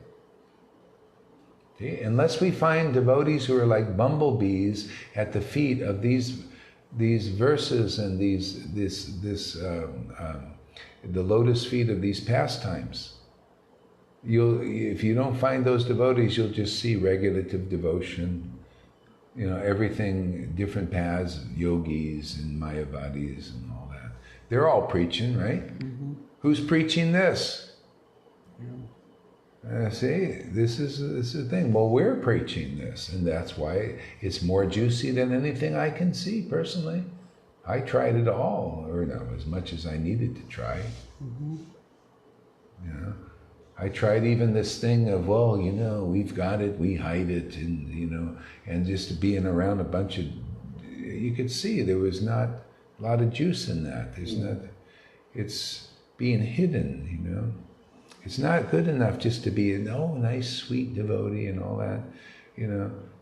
Hey man, we got to taste this juice. You see, we had an example of a devotee coming yesterday, very sweet, very kind on all this, but no ecstasy. He even said, I don't have any, you know, I'd like someday, you know. See, because you won't be lit up without it. You need, doesn't matter how sweet and new agey you are, and nice person and you know, accommodating, you don't have that ecstatic worship. You know, it's lacking. And the only way you get it is through those who have that ecstatic devotion. Through those devotees. Doesn't matter how nice of a person you are, like we have they're very sweet, in the Narayan Raj group, very sweet and nice, and you know, like this, and very sweet, and that's all you're getting, sweet and nice. Okay? And then they're all, yeah, someday, okay, when your desire gets strong, you'll hang out with us. I only, you know, it's very rare to find such devotees who cry and laugh and choke up and pass it on. And hey, man, when you start to see the value of what we're doing, then you'll come here. Right now, you're not seeing the value. You actually, that's, you know, from this point of view, it's an action in the mode of ignorance, being held back from this. Here you're saying, yeah, someday I'm going to want to get this devotion. Well, it's here. I told the guy, hey, man, it's here. And he said just like, well, you know, I don't think my desire is strong enough. Okay.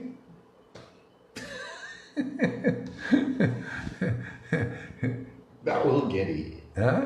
I will get it someday. Yeah. Well, yeah, and they don't know how. And preaching is to help, it's like raise public awareness about this. And that's what we're doing here. Raise awareness to this. Isn't this taking shape in our lives? Absolutely. We're becoming like in the past. Well, we are in the past times of Lord Chaitanya. We're meditating on these things, so much so that it's manifesting that reality here.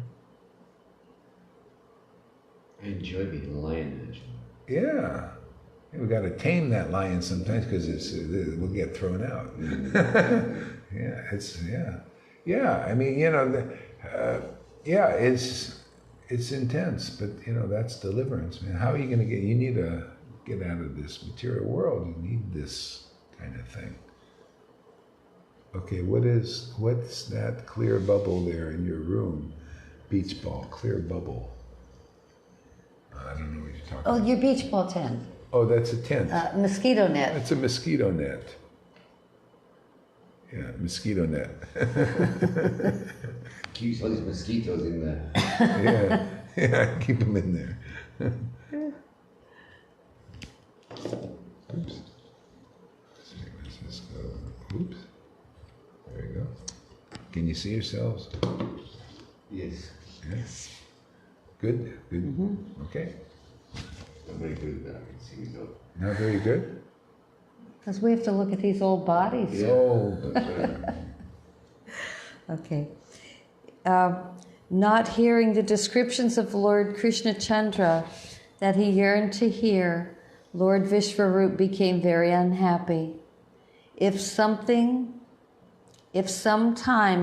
someone gave a lecture explaining Bhagavad-Gita or Srimad Bhagavatam, descriptions of Krishna Bhakti, devotional service to Lord Krishna, would never appear in his tongue. Speaking illogically, all the teachers became like walking corpse.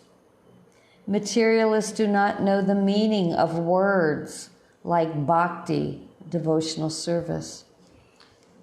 When they saw the illogical... See, yeah, and so one phase of this, what's happening here, is people are talking about it in word. See, just like people chanting in name only, people are talking about these principles in name only. And just waiting for the bhakti to ignite it. See, so Read that again a little bit. If sometimes someone gave a lecture explaining Bhagavad-Gita or Srimad Bhagavatam, descriptions of Krishna Bhakti, devotional service to Lord Krishna, would never appear in his tongue. Yeah, so now you either have, like even amongst Vaishnavas, you have the level where they're talking about Varnashram Dharma and stuff, and fasting and rules and, festivals and all these things. External bhakti.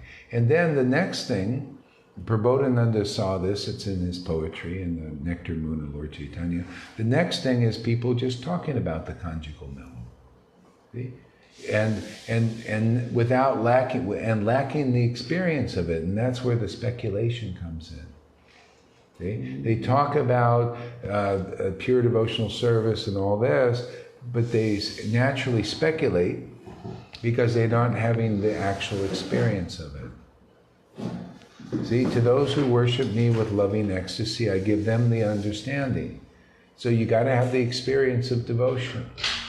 Otherwise you're still going to speculate even though you're talking about it. Still in name only. See? You can't get rid of the envy and jealousy. I mean, that's what I found. I went to I have these disciples in the early 90s, early 2000, 1999 or so. Here I have these disciples, we're all worshiping in ecstatic love, getting these realizations here. And I had people go to a Raganuga Bhakta, and first thing they do is steal 2 of my disciples. Got envious and jealous. Or couldn't recognize, because they say, yeah, we're talking. But they couldn't recognize, not only were we talking, but more clearly about devotional service, but because we were experiencing it. See? So people don't know, even these people just talking more about it, they can't see, they think that, they don't understand that not only is it talking about it, but you got to relish this bliss and this bhakti. See, then you you're experiencing devotion. You become an experienced devotee with devotional experiences. Then what you say has more substance and weight, and is according to the vision of the revealed scriptures. See, it's staying in a line. See, I had people that are talking about it, and they say they told me to come in line. I was already in line. I was relishing this bhakti and teaching it. See, also, and in the vision, and they say, come in line, come into some speculation of it. And that's why I had to get really convinced. I say, I'm already in line. I got the order of Prabhupada to confirm it. And because nobody else, all these persons, so-called Raganuga, they couldn't see the line. The line is very simple, man. You're worshiping the Lord in ecstatic love, like here, and you have the vision, the revealed. It's in the vision of the revealed scriptures, and that's what you transmit to people. That vision. Otherwise, you're getting another vision, right? From these people, they're not experiencing real devotion; they're just talking about it. And then they give you a speculation vision. It's not as like that. See, so ultimately those persons have to come to the experienced devotees with devotion, and then you'll even know what the holy name is, otherwise nobody knows.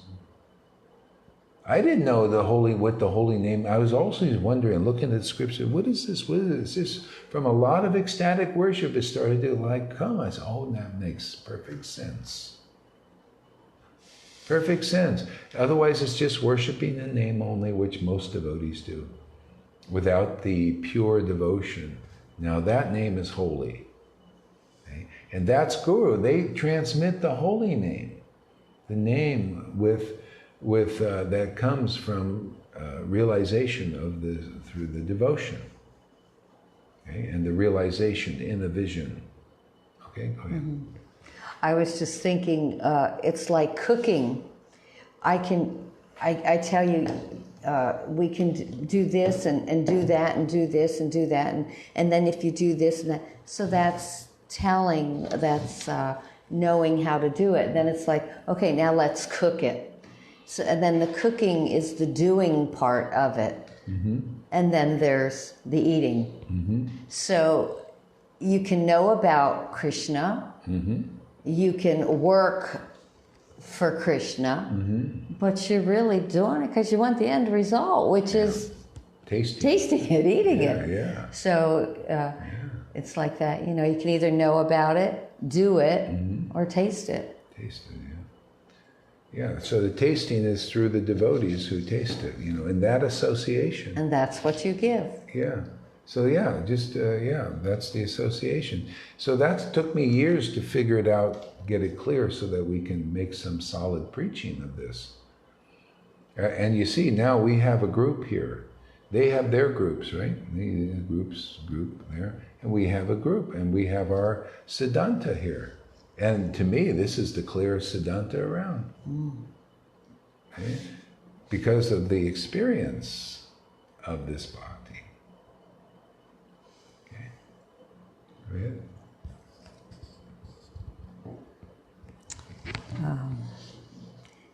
When they saw the illogical ideas of the people in general, Advaita Acharya and the other devotees wept. In his heart, Vishvarupa unhappily thought, I will not look at the faces of these people. I will go to the forest. Every morning, Vishvarupa would first bathe in the Ganga and then visit Advaita's home. When he heard Vishvarupa explain that Krishna Bhakti, devotional service to Lord Krishna, is the true meaning of all scriptures, Advaita would roar with pleasure. When Vishvarupa arrived, Advaita would stop his deity worship and at once embrace him. See, again, they use the word devotional service, but that's the word really means pure devotional service is the what? The meaning of all the scriptures. The pure devotional service is the true meaning. It gives meaning to the scriptures. Without it, it's external. You just speculate on the scriptures. See, pure devotional service is the true meaning. See, it gives the true meaning to devotional service. Otherwise, you don't know. That's when nobody knows clearly. It's the eating. Yeah, it's you the can eating. know about the cooking, do it, eat it. Yeah. So and so that's the true meaning. It's the true meaning, and that's why Lord Chaitanya confirmed also. Yeah, Krishna Bhakti, knowledge is fleeting. Knowledge is fleeting, but devotion to Krishna will remain with you eternally. That gives the true meaning of what is Krishna, who Krishna is, what he is, all that. True meaning is that devotion to Krishna. And knowledge is meant to bring people to that. See, that's what you're going to speak about something. You speak about what's going to lead people to that devotion to Krishna.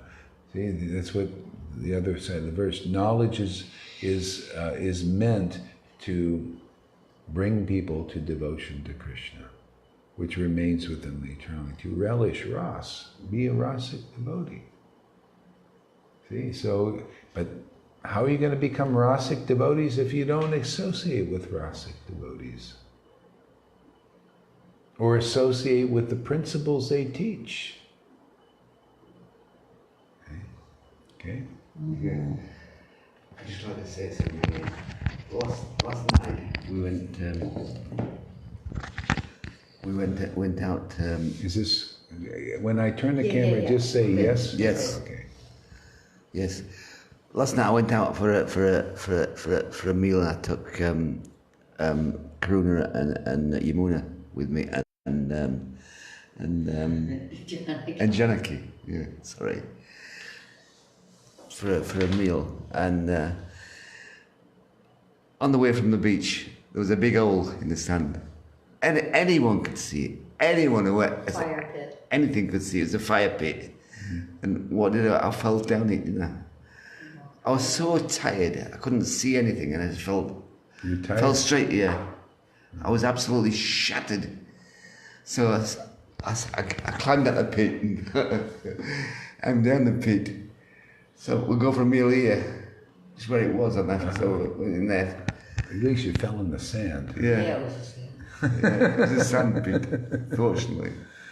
And so I went in there and had a meal, and I was coming back home, and I was saying to Janaki on the way over, saying, I'm getting old, you know, I'm getting old. Can't understand it, I'm getting old. So every when I walk up, my trousers fall down, and I say, you know, they're always falling down, you know. Trousers fell down? Yeah, they were not all the way down, they started falling off me, you know, because I'm getting old.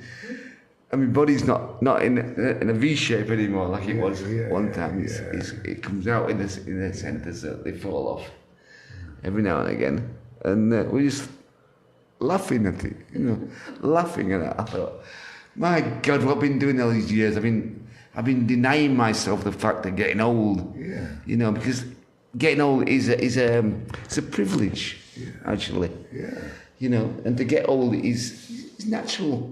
So, you know, I'm not running. I can't now anyway. You know, run anywhere and whatever. So I accepted it last night. You know, I was chanting away in my room, and I banged my head on the wall. I just thought, oh, you stupid perk! You know, why do you turn the light on? Because I didn't want the light to go out, and it was. I didn't turn the light on because I didn't want to waste electricity, you know, on me. Oh, really? You know, I wanted the people who own the house to not have great big bills and things like that. You know. Shit, that fucking mode of goodness. That's a mode of goodness, isn't it? Yeah, stupid. So I banged my head on the wall. Yeah, hopefully it's either a lesson. That's it. Another lesson. So I did lessons. I'm getting lessons all the time, you know. Don't believe in the mode of goodness. Believe in Shuddha Bhakti. Yeah. Turn the light on. That's right. Get off so I'll turn the light on in future, and I'll do it anyway. But I've got to realise that I'm getting old, and being old is a privilege. Yeah. It's a privilege. So I've got all this knowledge. Even I have got this knowledge. It's knowledge where I can pass on to people. Yeah. And if I do it right, it'll be okay. But if I do it wrong, it won't be okay. So I'm trying to do it right, believe it or not.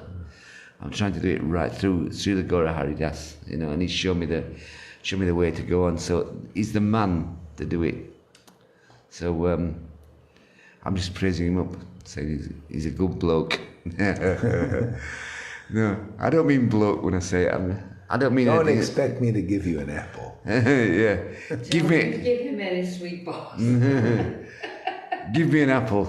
I need one. Yeah, thank you. So that's it anyway. Thank you.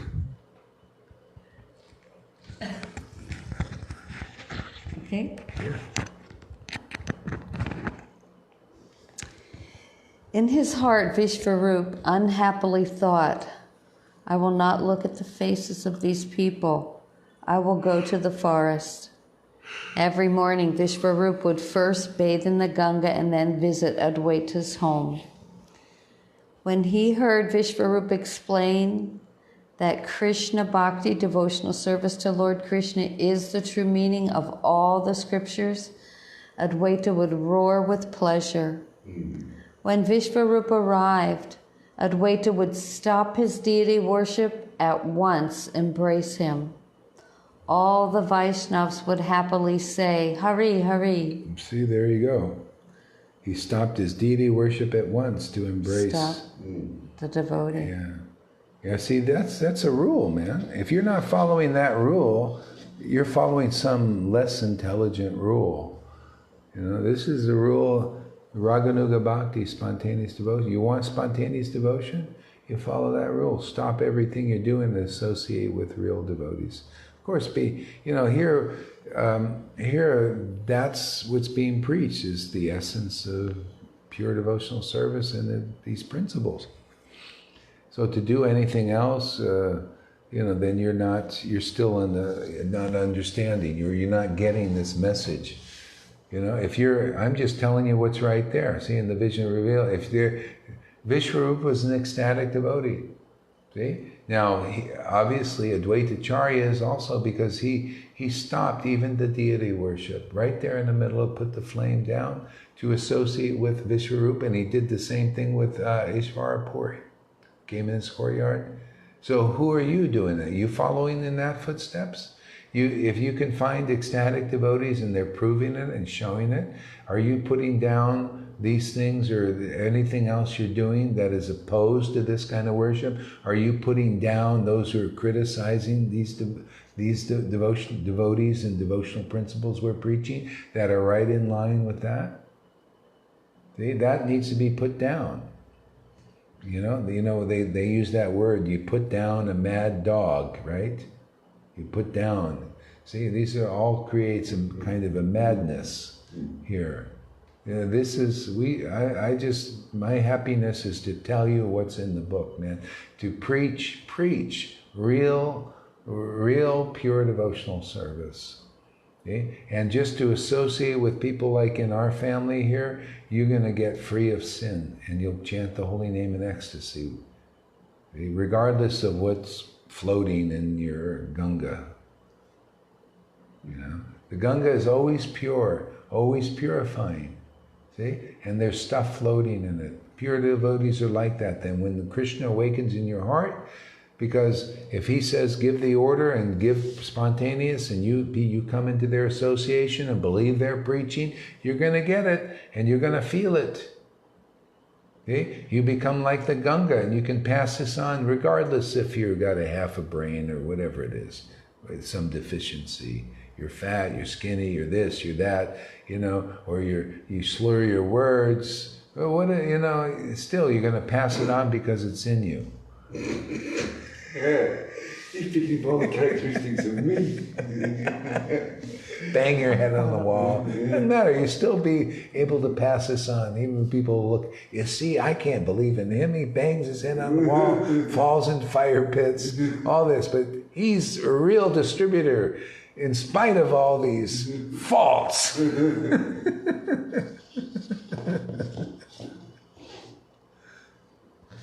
little more. Oh, okay, there we go. That's it. What a beautiful picture in there, yeah. What a beautiful picture.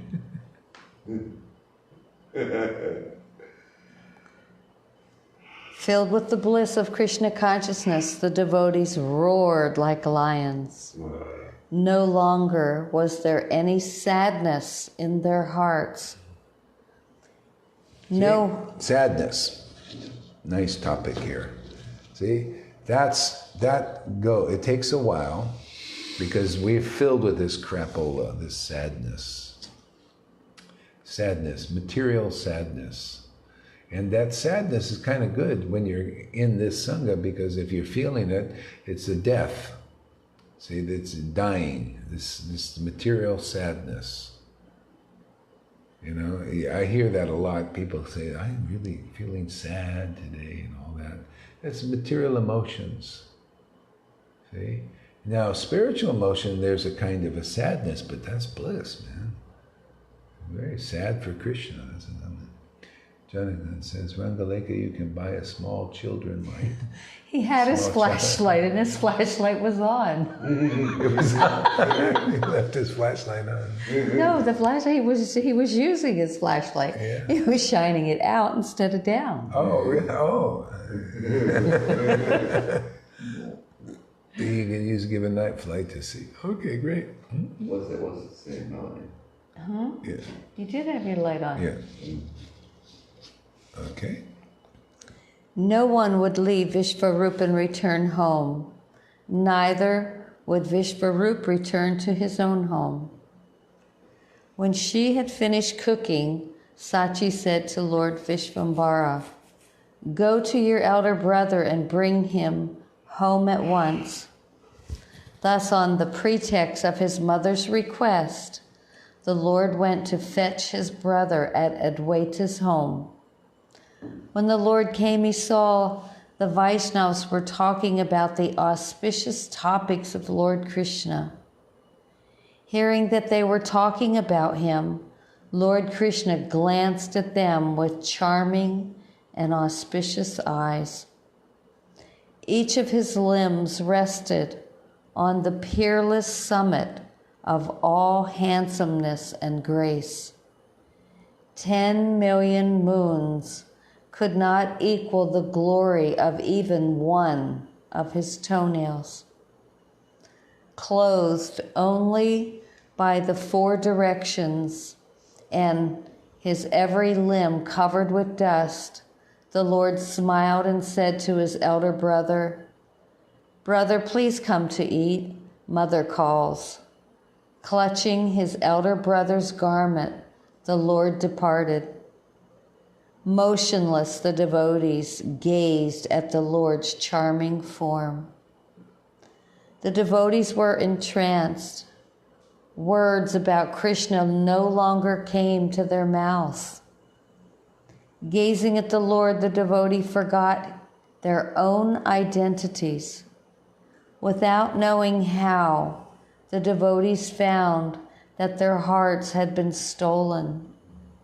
The non-devotees cannot understand how the Lord steals his devotees' hearts. The non-devotees, see, you have to have devotion, man. That's how the Lord steals. See, Krishna. Devotion causes attraction to Krishna. Without it, it's just, see, the little babies there and all that, Krishna, their hearts are not stolen by Krishna. This is like people chanting Hare Krishna, your heart's not stolen by Krishna unless you're a devotee. See, devotee means the real devotion. See? Otherwise, your heart doesn't get really stolen. You're just doing Vaidhi, external devotional service. See, your heart's not stolen. See, devotion makes, Krishna, you fall in love, this is, see? Because Krishna, Radharani loves Krishna, right? Who does she represent? Devotion. Okay? So the devotees, they bring us to that devotion. If you're a non-devotee, how can you, if you have no devotion, real pure devotion to Krishna, how can you bring people to that? Because that's what a devotee does. A devotee makes your heart naturally attracted to Krishna. Okay? What do you think we're reading this book? That's written by a devotee. It makes your heart naturally attracted. The books of the Goswamis, what's their purpose? Because they're a devotee with devotion, they make your heart naturally attracted to Krishna. And the thing is, that's why these are postgraduate books, because they have to be explained by a person who has devotion to Krishna. See, otherwise, by the book by itself, it doesn't seem to do the whole job, does it? See? But when you have things explained, that's how you know. Nityananda's quality was he made every heart, not every heart, but those who accepted him, he made those hearts attracted to Krishna. Yeah. See? So that's the line starts there, and now it's the same thing, is the devotees with devotion will make your heart naturally attracted to the devotion to Krishna level. Otherwise, Vaidhi Bhakti can get you to follow a bunch of rules, and you might feel like, yeah, that stopped me from doing drugs and all. That's great. Okay, but does it stop there? No. When are you ready to be progressive? That means you got to meet a devotee who makes your heart naturally fall in love with Krishna. See? But you got to be a real unalloyed devotee to do that.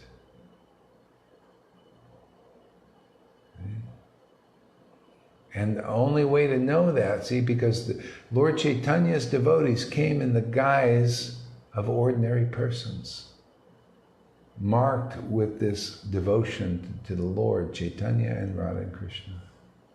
It's the only way you could distinguish them, because they look like, oh, this guy's just a householder. See? See? So, again, if you want to go beyond Vaidhi, you can't. A Vaidhi Bhakta who doesn't have real unalloyed devotion to Krishna, cannot make your heart attracted to it. That's just that simple. Because they're not attracted to it. How can you? It's like you're saying, hey, I'm selling bread, but you got no bread in your hands to sell or give. Hey, come get the bread, that's what many Vaishnavas do. Come get the bread, but there's no bread in your hand. Well, we don't know what the bread is.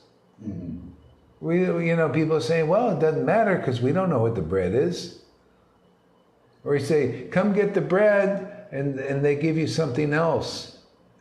That's not the real bread of life. The bread of life is this bhakti, this devotion, you see. They give you something else. Come get the bread, and we're going to give you like a fish or something else instead. We'll give you a rule. Yeah, come get the bread, and here's the rule, Well, that'll fly for a while.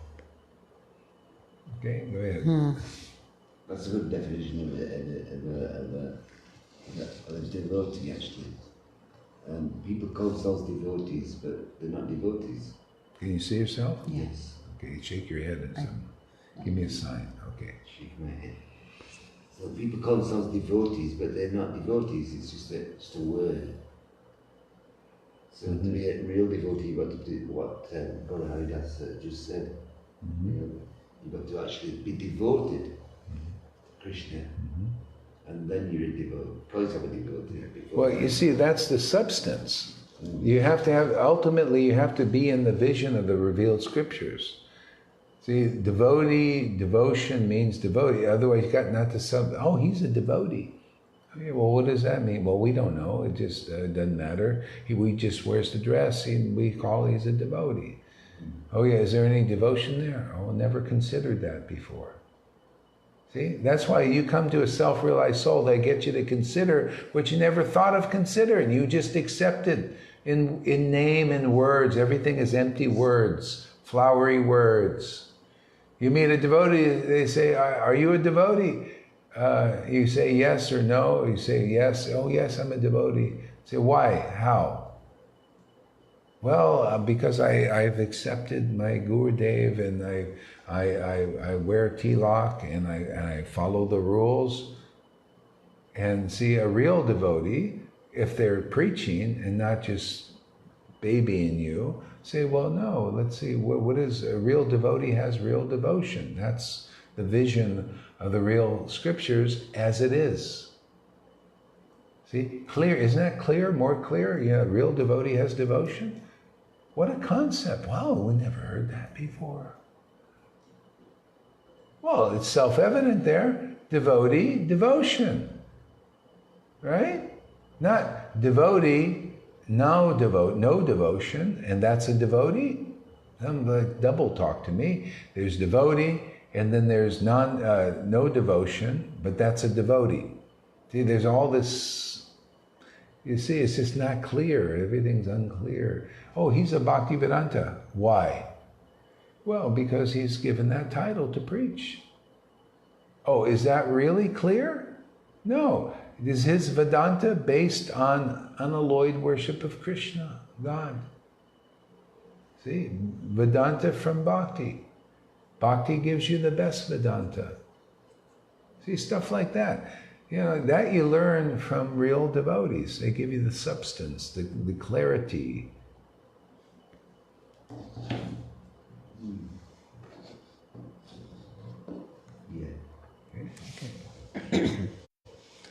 This secret truth was revealed in Srimad Bhagavatam, where King Parikshit heard it from Sukadeva Goswami. To learn this secret, one should listen to the words of Srimad Bhagavatam, which is a conversation between Sukadeva Goswami and King Parikshit, a conversation that has no equal. See? Listen. See, it said listen. It didn't say read, did it? Listen. Hear. Now, you can hear from people say, yeah, okay, I want to hear from a devotee. Oh yeah? Oh yeah. Does that devotee have devotion? Is he self-realized? Well, his group says so, and he's been stamped guru, voted in, or whatever. Yeah, so he's guru. See, people, so everything always remains a bit unclear. Unclear. So, yeah, one should listen to Srimad Bhagavatam to understand these things. But who should listen to? You listen to a person who worships the Lord with love and devotion, ecstatic love and devotion. Then things are going to get clear, aren't they? Till you'll learn the real lesson.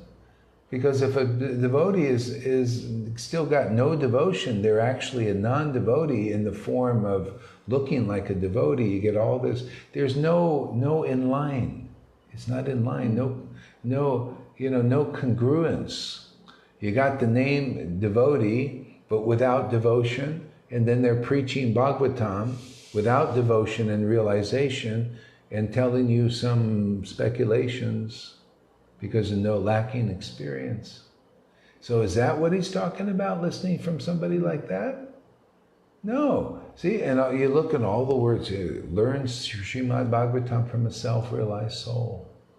You hear it from them and you'll learn the message. Isn't it? Aren't you learning messages that you couldn't figure absolutely. out? See?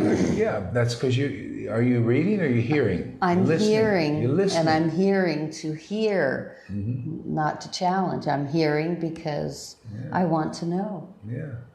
See, and that's how you learn. You got to learn by Bhagavatam, like Swami Damanar said, learn Srimad Bhagavatam from a self-realized soul. You told that to a speculating devotee, see, who speculates.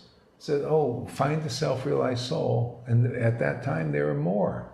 Now it's like finding a needle in the haystack. Balaram says, love your example. Maybe instead of bread, they offer instead a cookbook.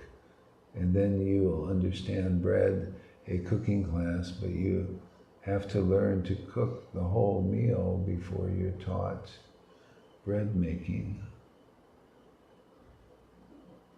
And still you haven't tasted, still hungry. Yeah, exactly. And that's the whole point of rules and regulations. Right. Till you get really hungry, man.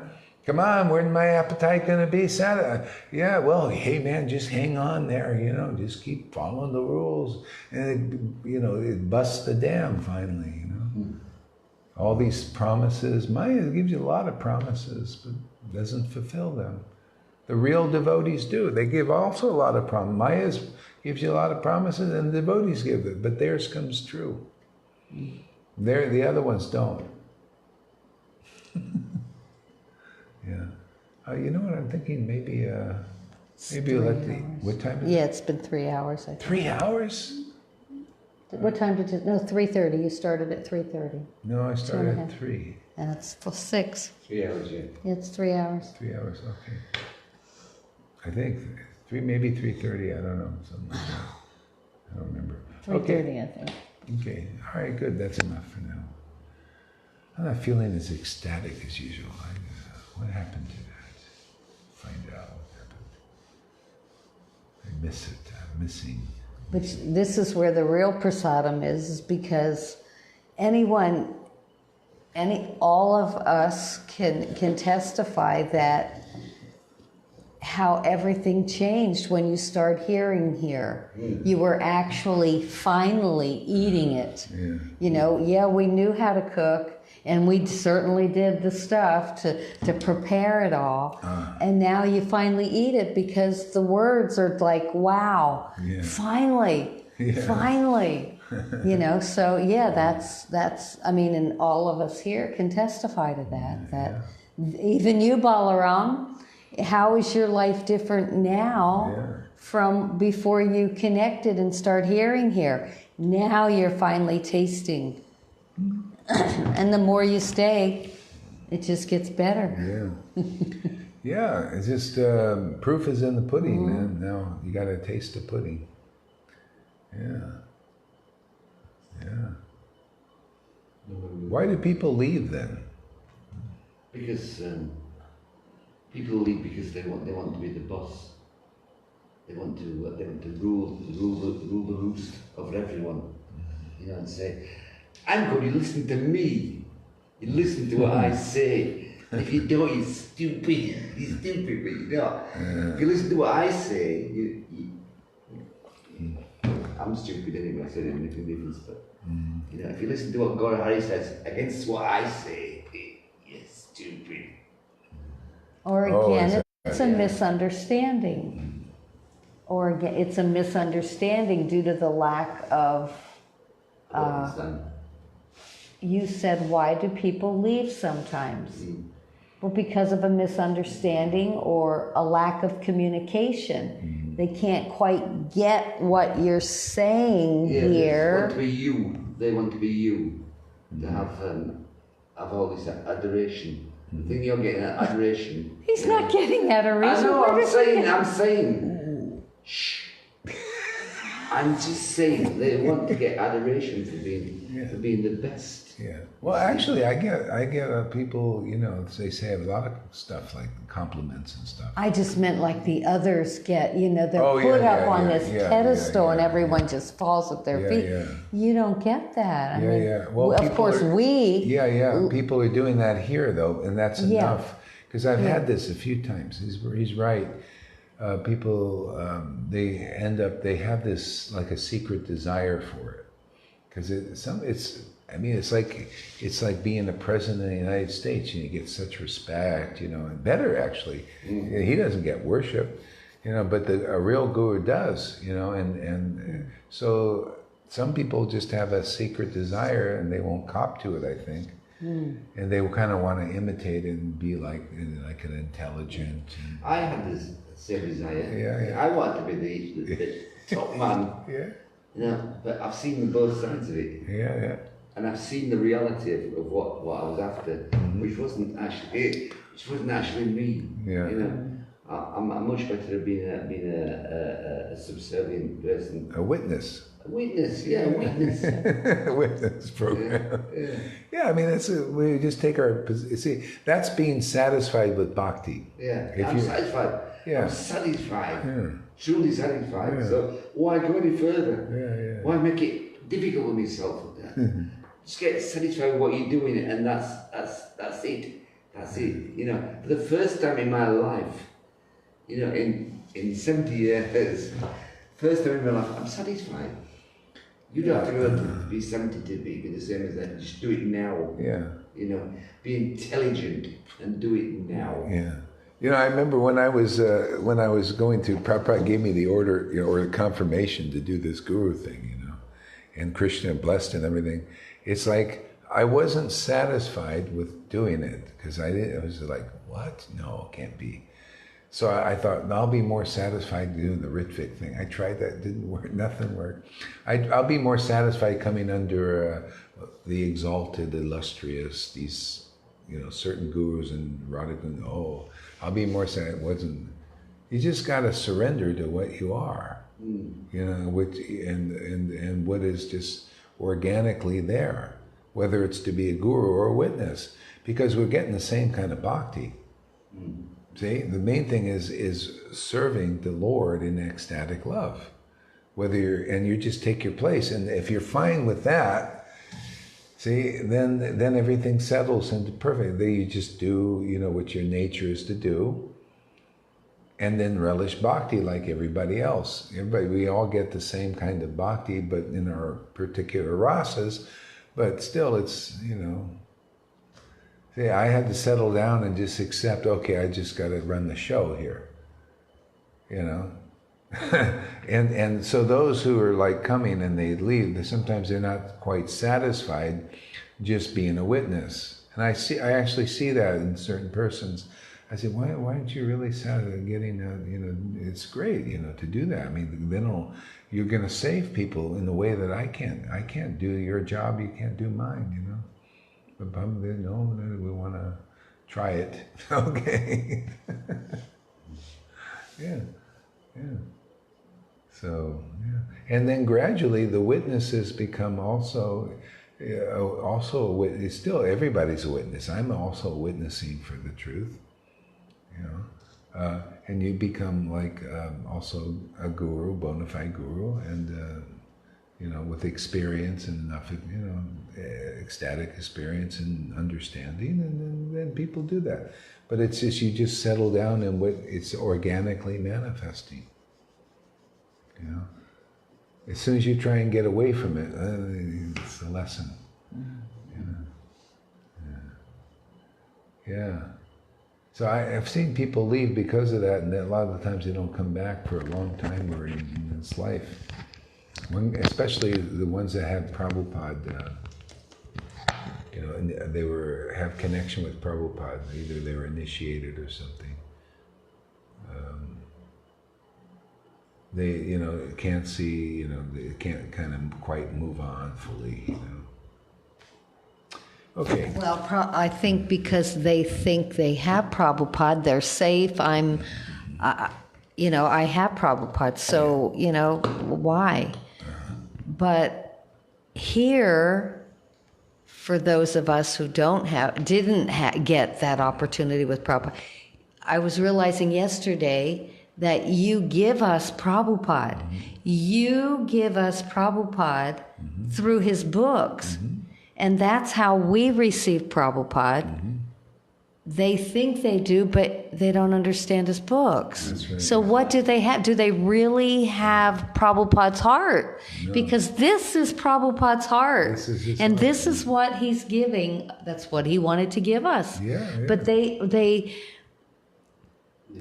we get it here. You get Prabhupada's heart here, delivered through Srila Gaurahari. Yeah, that's it. Really, it. I'm just telling you what Prabhupada wrote in his books. So that's how you get more Prabhupada. Because even if you're initiated by Prabhupada back then, but you're still not at the point of ecstatic worship, because he wasn't he, an ecstatic devotee? See? So you have to hear about Prabhupada from an ecstatic devotee. That's like that. And worships in ecstatic love. Chants a Mahamantra. See, and then you're getting more of the real Prabhupada. And not only, see, Prabhupada what is he giving you? He's giving you the real thoughts and conceptions that are in the real disciplic line. See, so that's what it's going all the way back to Lord Chaitanya. You're just getting the personality of Krishna through the real parampara. See, that's what you're getting. And how it, see, there are others that are not, see, they still have this subtle thing, and this, I'm telling you, it's very subtle. They want to be equal with Guru. They will never admit it, even their whole lives. They won't admit it. All you have to do is admit it, and because then you're actually in the wrong place. That desire causes you to put up a replica of the parampara that's not really it. See, and then your conceptions will not be in the real line. I tell you, it's so subtle, and it takes. I mean, I went through. I see these people saying that they really represent the parampara, and I see that they don't. See? And that's why you see, there's a reason Prabhupada came to me, because I was always worshiping the Lord in ecstasy like he did, therefore I had the right understanding, regardless if I drink a cup of coffee or what. It didn't matter. I just have natural affection for the truth. It was natural, always natural. I love the truth. I love real devotees. I hate non-devotees. No. I get crabby, with non-devotional stuff. And like Bhaktisiddhanta said, I'm just like a crab. Anything non-devotion, I'm all over it, He didn't like anything, kind of get a little crabby, crab. Yeah, that's it in a nutshell, man. You got to be an ecstatic devotee to understand Prabhupada. Otherwise, it doesn't matter how you say, well, I knew Prabhupada, I was around him, he was my transcendental friend, and all this stuff. You do that. Yeah, no, but if you have really the same ecstasy, then you will be in the real line, and you'll transmit that. And I tell you, this is very subtle. And the proof is always in the pudding. Proof is who is awakening this bhakti in others is the real spiritual master. See, these other people are all trying to imitate. You see, like, oh, this guy, Prem Parojana, Narayan Raj is definitely, oh yeah, okay, well, how many people has he away? Oh, so many. Yeah, where do we? Oh, they hide it. They don't show it.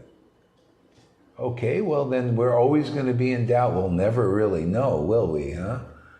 Because, or should I just be a blind believer? I said, so has it, in 3 years, has it awakened in you? Oh no, I'm praying in some lifetime. Well, you're more of a representative of not getting it. At least, there I don't even know, oh yeah, it's around somewhere. We don't quite know because whoever has it is hiding it. It's so nebulous. See? That's why, and that's, see, the people who have the right conclusion will awaken real bhakti in others and will inspire them to beyond rules and regulations. See? If that's the level they're teaching, and that's what we're teaching here. Proof is in the actual result that God is awakening. Okay, go ahead. That example that I just used about the cooking. So Prabhupada gave us all the knowledge how to cook, and then he had us cook. Vaidhi Bhakti was cooking. Yeah. But Srila Gaurahari gives you the prasadam. Here it is. And now you get to eat it. You eat the prasadam here. Yeah. So Prabhupada gave us all that, but now we can eat it. Yeah, you see, that's it. Jesus taught that principle, I'm the bread of life. See, the bread wasn't given by Moses. This bread of life is not just follow this rule and regulation and all that. And Jesus said, because of the hardness of your hearts, Moses preached like he did. See? And Jesus said, I'm the bread of life. Bread of life is conclusive understanding of who God is. That's it, man. Conclusive, who God is that chit knowledge, man. That's eternal. These books are eternal. This is Bhagavan in book form. Clear conception of devotional service. Pure devotional service. Okay? And the ananda, the real ecstatic worship of intimacy with God. Real devotion, pure devotion.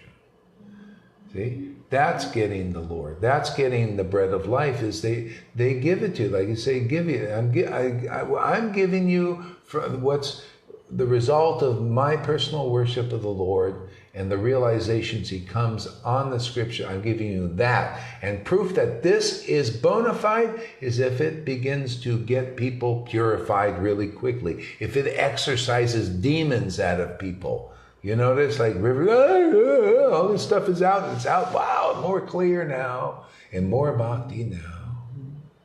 This can't be neglected. Most devotees have a lot of demon stuff in there. Sorry, it just slipped out somehow. Like a fart.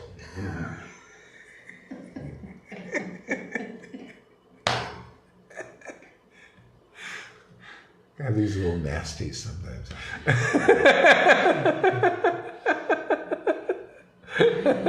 Yeah, a lot of this demonic, it has to come out.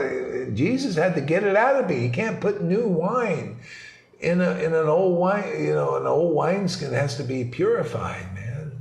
See? So it can contain this bhakti. So this is coming out here. They can't do it. They're all, we'll just get it. Just do the rules and stuff. We won't get any exorcisms. We do the exorcisms, and it all comes out and more bhakti comes in. I tell you, man, it's powerful stuff here. It takes a lot of empowerment to do what we're doing for the Vaishnavas. Hey, that's the bread. And then you can taste the bread more, right? The more that's out, the more bread, more.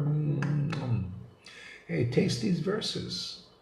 This is the bread. The bread of life is the word of God. Yeah, man does not live by bread alone, but by every word that proceeds out of the mouth of God. And that's scripture, as it is. See? Yeah. If you want to feed people real transcendental bread, you speak it as it is, the self-evident verses. Explain it, clarify, magnify, exemplify. What other words can we use? I don't know. Stuff like that. Yeah.